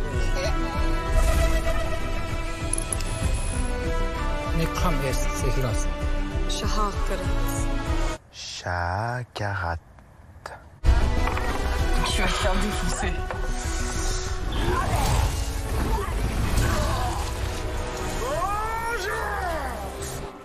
After 10 years, the secret of Wakani will be revealed tonight. Wakani! Wakani!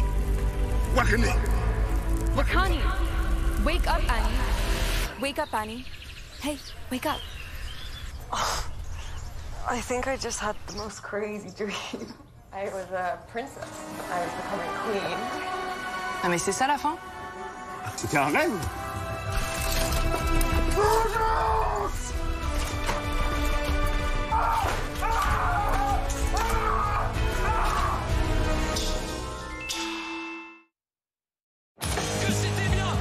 J'espère que vous êtes bien installés dans votre canapé, parce que les matchs de ce week-end risquent d'être renversants.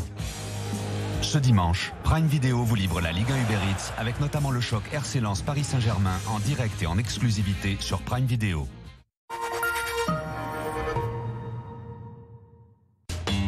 Votre programme avec les solutions épargne et retraite de la Matmut. Pour une meilleure retraite pour tous. Votre programme avec Agence ANTE, l'agence qui vous accompagne dans l'installation de votre pompe à chaleur. Retrouvez votre programme avec Céleste, la connexion Internet par fibre optique dédiée à votre entreprise.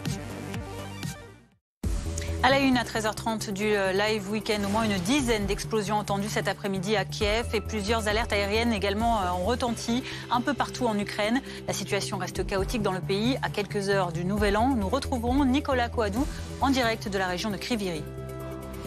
L'ancien pape Benoît XVI s'est éteint ce matin. Il était 9h34 précisément au Vatican. Il avait 95 ans. Benoît XVI avait succédé à Jean-Paul II. Il restera le premier pape depuis des siècles à avoir renoncé à sa fonction. Ces obsèques auront lieu le 5 janvier. Emmanuel Macron présentera ses vœux aux Français ce soir à 20h. Le chef de l'État prévoit un message d'unité, de confiance. Soirée de réveillon en famille ou entre amis pour beaucoup d'entre vous. Et à minuit, grand feu d'artifice sur les Champs-Élysées à Paris. Près de 500 000 personnes y sont attendues.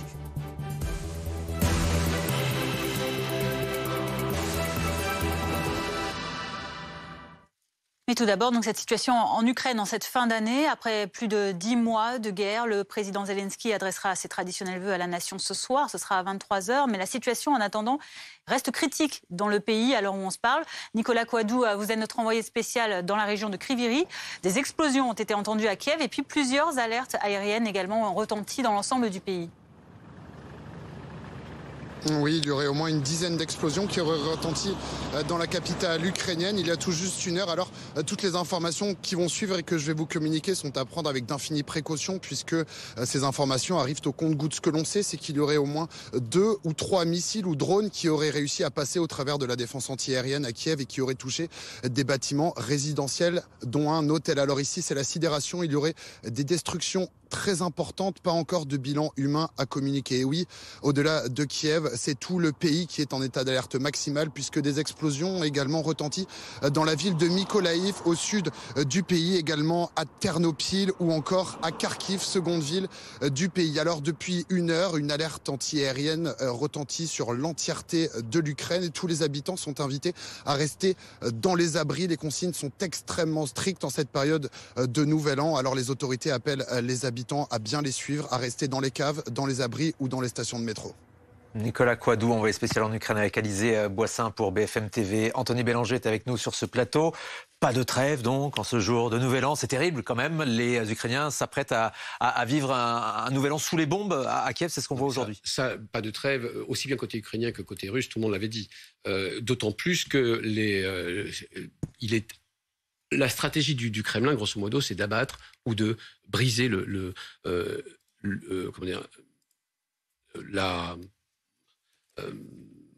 briser les Ukrainiens, de briser leur résistance, leur résilience. Donc l'idée, c'est effectivement d'envoyer des barrages de missiles sur des infrastructures importantes, sur des infrastructures énergétiques notamment, pour essayer de tout simplement que les Ukrainiens qui ont fêté le Noël le 25 décembre, qui veulent fêter le Nouvel An maintenant, mais qui ont aussi un Nouvel An orthodoxe à fêter le 6 janvier, cette fenêtre de tir, leur briser le moral, leur expliquer qu'on ne fera pas la fête comme les autres années, que l'Ukraine est en guerre et que la Russie est à l'attaque. Alors, il y a une autre raison pour laquelle les Russes attaquent en ce moment et pas dans quelques semaines. En tout cas, ils semblent utiliser énormément de missiles en ce moment. Pour faire la démonstration qu'il leur en reste des missiles. Parce qu'au fond, on a entendu cette petite musique en Occident disant mais ils sont au bout de leurs munitions, ce qui d'ailleurs est en partie vrai.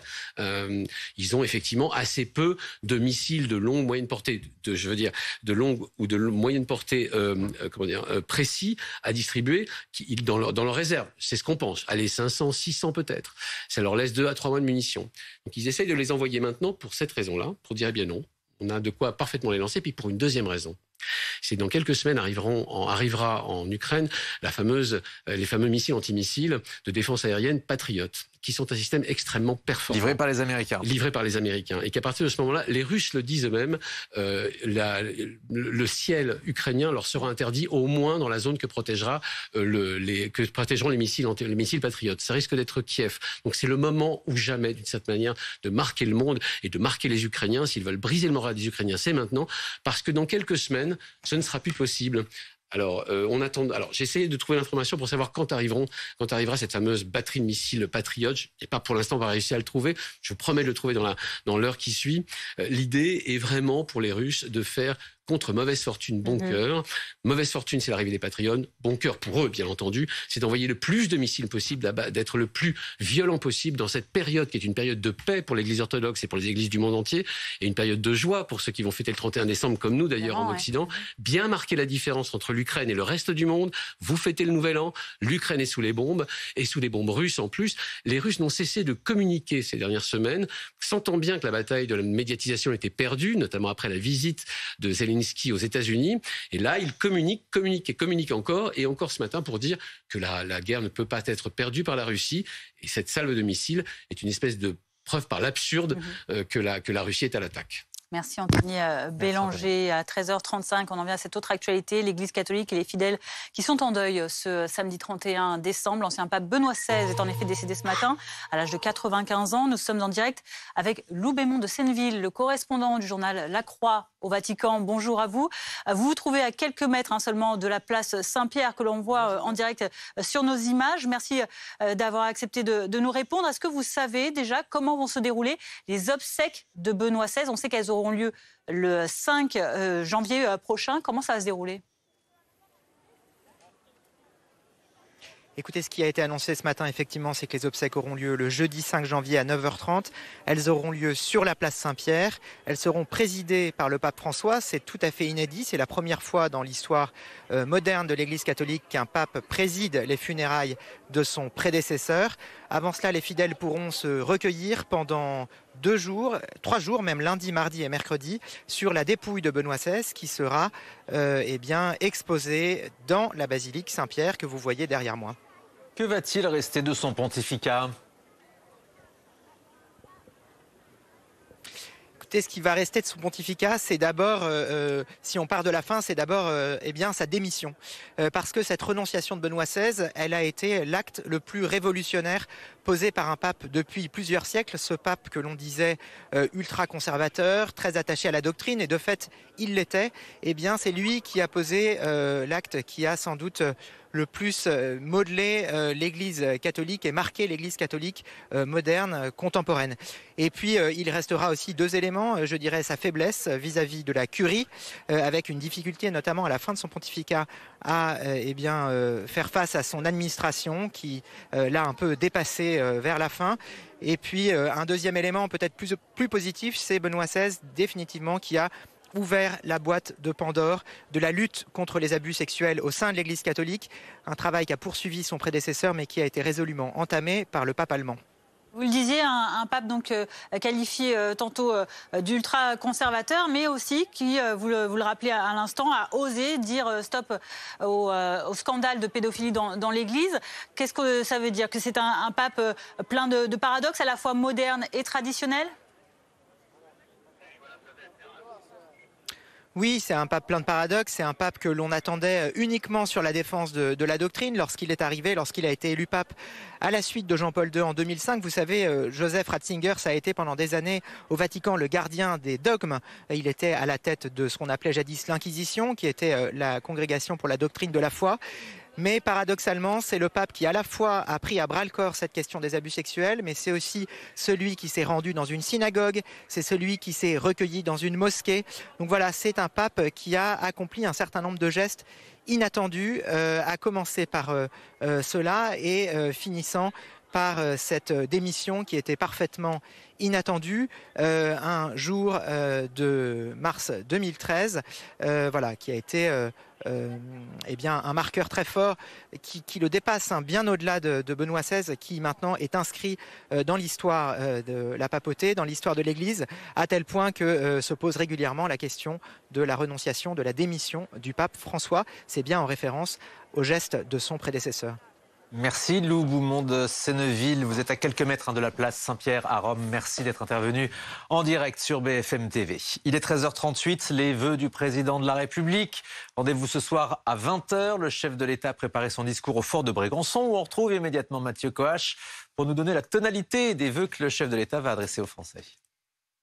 L'exercice sera complexe tant les crises se sont accumulées en 2022 et pourtant le président de la République aurait à cœur de rassurer les Français, d'ouvrir des perspectives pour 2023 avec un message de confiance et d'unité. Ce sont les deux mots répétés par l'entourage du président de la République au cœur de ses vœux. Donc tout à l'heure, il devrait reconnaître que oui, les temps sont durs. Il devrait aussi remercier les Français pour leurs efforts dans la crise, notamment sur les économies d'énergie, mais leur dire que malgré tout, la France ne s'en sort pas si mal avec une inflation plus basse qu'ailleurs en Europe, une croissance maintenue, un chômage en baisse. Emmanuel Macron devrait dire que la France résiste à la crise et qu'elle résiste plutôt mieux que les voisins européens. Voilà pour le principal du message, même s'il y aura peut-être des surprises dans ce discours dont nous n'avons pas la teneur à cette heure-ci. Il parlera aussi de ce qui va changer en 2023. La réforme des retraites sera abordée, c'est quasiment certain, peut-être celle de l'immigration aussi, sans entrer pour autant dans les détails de cette réforme, de ces réformes.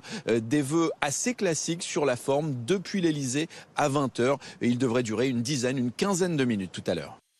Alexis Cuvillier, on a entendu des vœux donc plutôt classiques, mais dont la tonalité sera opposée à celle de ceux de l'année dernière. Oui, l'année dernière, en effet, même si on était avant l'invasion russe de l'Ukraine, avant qu'il y ait cette multiplication de crises qu'on a pu observer en 2022, eh bien, dès le 31 décembre 2021, Emmanuel Macron avait eu un propos très mesuré en parlant de semaines, de mois peut-être difficiles à venir. Et on se souvient aussi que c'était la tonalité qui avait été choisie pour la rentrée politique du chef de l'État après la trêve estivale, avec la fameuse phrase la fin de l'abondance, phrase qui avait été prononcée en Conseil des ministres, au premier Conseil des ministres de rentrée, et on s'en souvient, qui avait été très commenté. Cette fois-ci, en effet, l'entourage semble vouloir nous vendre à l'avance un discours qui sera plus optimiste, peut-être plus ouvert sur des perspectives positives, avec notamment aussi cette insistance sur le fait que la France s'en sort mieux que ses partenaires européens. Ça, c'est quelque chose qui est un argument qui n'est pas toujours très facile à promouvoir, puisque évidemment il y a beaucoup de Français qui souffrent et qui ont des difficultés de pouvoir d'achat. Difficile donc de mettre en avant cette différence qui va plutôt dans le sens du chef de l'État. Mais on se doute aussi que si le discours est trop optimiste, il y aura une perception qui sera peut-être perturbée dans l'opinion et que les oppositions risqueraient de rappeler au chef de l'État qu'il est confronté à des difficultés. Équilibre difficile à trouver. Bonjour Charlotte Ozin. Bonjour. Vous êtes professeure de communication politique à Sciences Po Lille. Vous allez justement nous éclairer sur cet exercice traditionnel des vœux.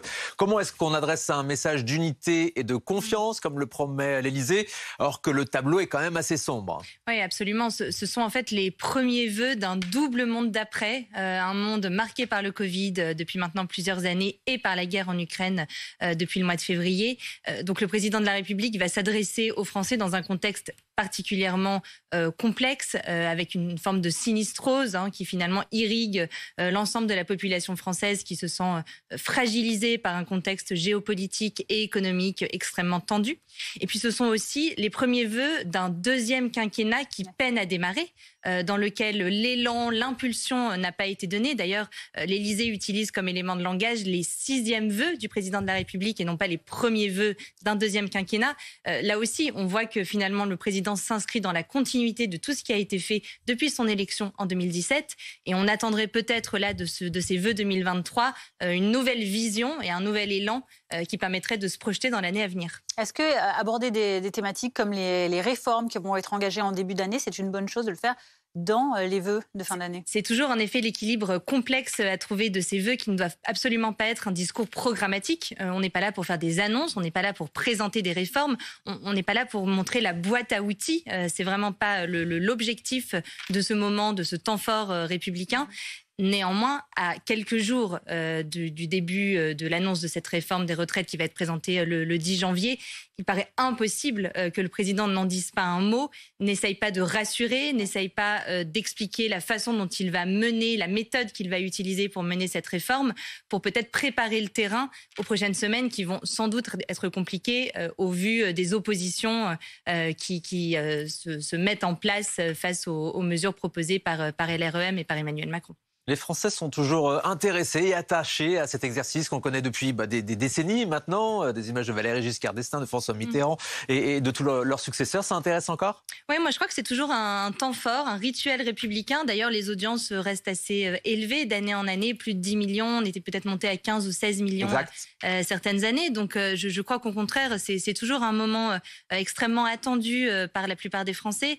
C'est un moment qui est difficile à renouveler. On voit qu'à chaque fois qu'il y a eu des essais, que ce soit être debout, être assis, être devant les jardins de l'Élysée, comme l'année dernière. Oui, l'année dernière, on avait la fontaine de l'Élysée avec la fenêtre ouverte, et un président certains disaient. Oui. C'est ça, c'est toujours assez complexe d'essayer de faire bouger un peu les lignes sur la posture et sur finalement les grands messages qui sont délivrés. Néanmoins, ça reste toujours, il me semble, un temps fort et un moment attendu par l'ensemble des Français. Et comment est-ce que c'est préparé ce genre de discours? Évidemment, l'actualité change tellement. On imagine qu'il faut, quand on veut rassurer comme ça les Français, il faut être assez réactif sur ce qu'on va dire. Est-ce que malgré tout, c'est préparé longtemps en amont? Oui, alors c'est assez intéressant d'ailleurs de voir que pour Emmanuel Macron, là, depuis plusieurs années, on a une forme de storytelling sur la façon dont ses vœux sont préparés avec le président qui s'isole à Brégançon et qui écrit pendant plusieurs jours dans cette résidence avant de revenir à Paris et de délivrer ce message aux Français. Néanmoins, on sait aussi que c'est un exercice qui est préparé par ses conseillers, mais qui est énormément retravaillé par le président lui-même jusqu'à la dernière minute, d'où le fait que certains vœux aient pu être délivrés en direct et non pas enregistrés à 18h comme c'est le cas traditionnellement, parce que le discours a été repris, raturé, réécrit jusqu'à la dernière minute pour coller le plus possible à l'opinion et essayer d'adresser aux Français le message le plus pertinent possible.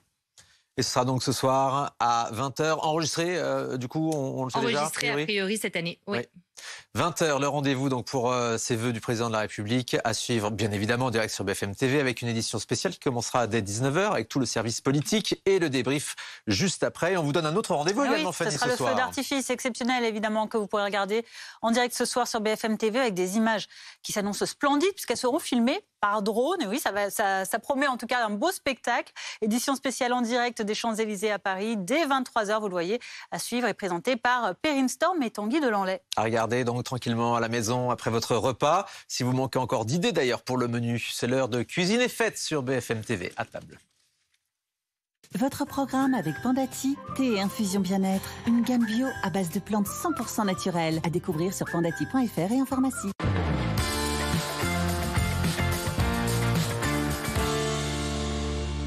On va vous donner quelques idées de menu avec Philippe Tonard. Bonjour Philippe, bonjour. Merci d'être avec nous sur ce plateau. Et vous n'êtes pas venu les mains vides. Je vous ai gâté. Et on est ravis. De très belles assiettes de fête. On va voir ça, donc des coquilles Saint-Jacques au menu.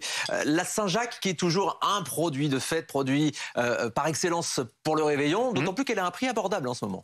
Oui, et elle est abordable parce qu'en fait, il y en a cette année en abondance. On pense même, les spécialistes de la mer pensent que l'année 2022-2023, puisque c'est un produit de saison qu'on pêche de mi-octobre à fin avril, début mai, on n'en aura jamais eu autant. C'est le résultat d'une vraie politique de maintien des sols, enfin des fonds marins, pardon. Le principe, c'est qu'on a demandé aux pêcheurs depuis plusieurs années de veiller à respecter, par exemple, des amplitudes horaires bien précises. On leur a demandé de sortir à des jours bien précis. On leur a demandé de la drague, vous savez, c'est cet engin qui va au fond, de le retailler de façon à ce qu'on laisse les petites Saint-Jacques dans les mers. Résultat, on a plein de Saint-Jacques dans tous les sens, dans les poissonneries et dans les grandes surfaces. Ça reste abordable et pour profiter de prix encore plus attractifs, il faut les acheter avec la coquille. Oui, alors si on veut faire des économies, c'est exactement ce qu'il faut faire. J'ai fait un petit calcul hier avec certains poissonniers et certains bateaux. Alors, il y a une injustice géographique selon où on habite en France, malheureusement. Si on habite au bord de la mer, en Bretagne, hier, c'était 4,20 € du kilo, donc non décoquillé. En Vendée, c'était 4,50 €. Quand on rentrait vers l'intérieur des terres à Tours, on était à 7 € du kilo. Ah oui, déjà. Et Paris, on était à 10. Mais ça n'est rien par rapport à la Saint-Jacques décoquillée telle que j'en ai aujourd'hui, puisqu'hier, en grande surface, j'en ai trouvé qui était à 53,90 € du kilo. Et ça allait monter même chez un poissonnier artisan à 99 € du kilo, ce qui est très cher, donc vaut mieux les décoquiller soi-même. Ouais, mais c'est pas trop difficile à faire. Non, alors on en parlait, vous aviez Monsieur Pelou sur le plateau. On parle des huîtres en général. Effectivement, les huîtres vous envoient de temps en temps aux urgences, la coquille Saint-Jacques beaucoup moins, c'est très simple. Il faut juste poser son pouce sur le haut de la coquille et il faut utiliser uniquement un couteau qui n'a pas de dents. Vous rentrez, il n'y a pas à forcer, vous rentrez et vous faites un petit geste qui va vous permettre de couper le muscle et vous allez voir que le chapeau de la coquille va s'ouvrir. Après, vous prenez une cuillère à soupe et vous récupérez juste la noix comme ça, d'un seul geste, et vous la nettoyez et vous la servez. Bon, facile donc à décoquiller, j'ai appris un mot. Hein. Facile à décoquiller, mais aussi autre avantage, facile à cuisiner. Et oui, parce que ce soir, on n'a pas tous envie de passer trop de temps à table, demain non plus. Donc là, avec ce que je vous ai préparé, par exemple, vous allez comprendre que c'est simple, c'est un carpaccio de Saint-Jacques.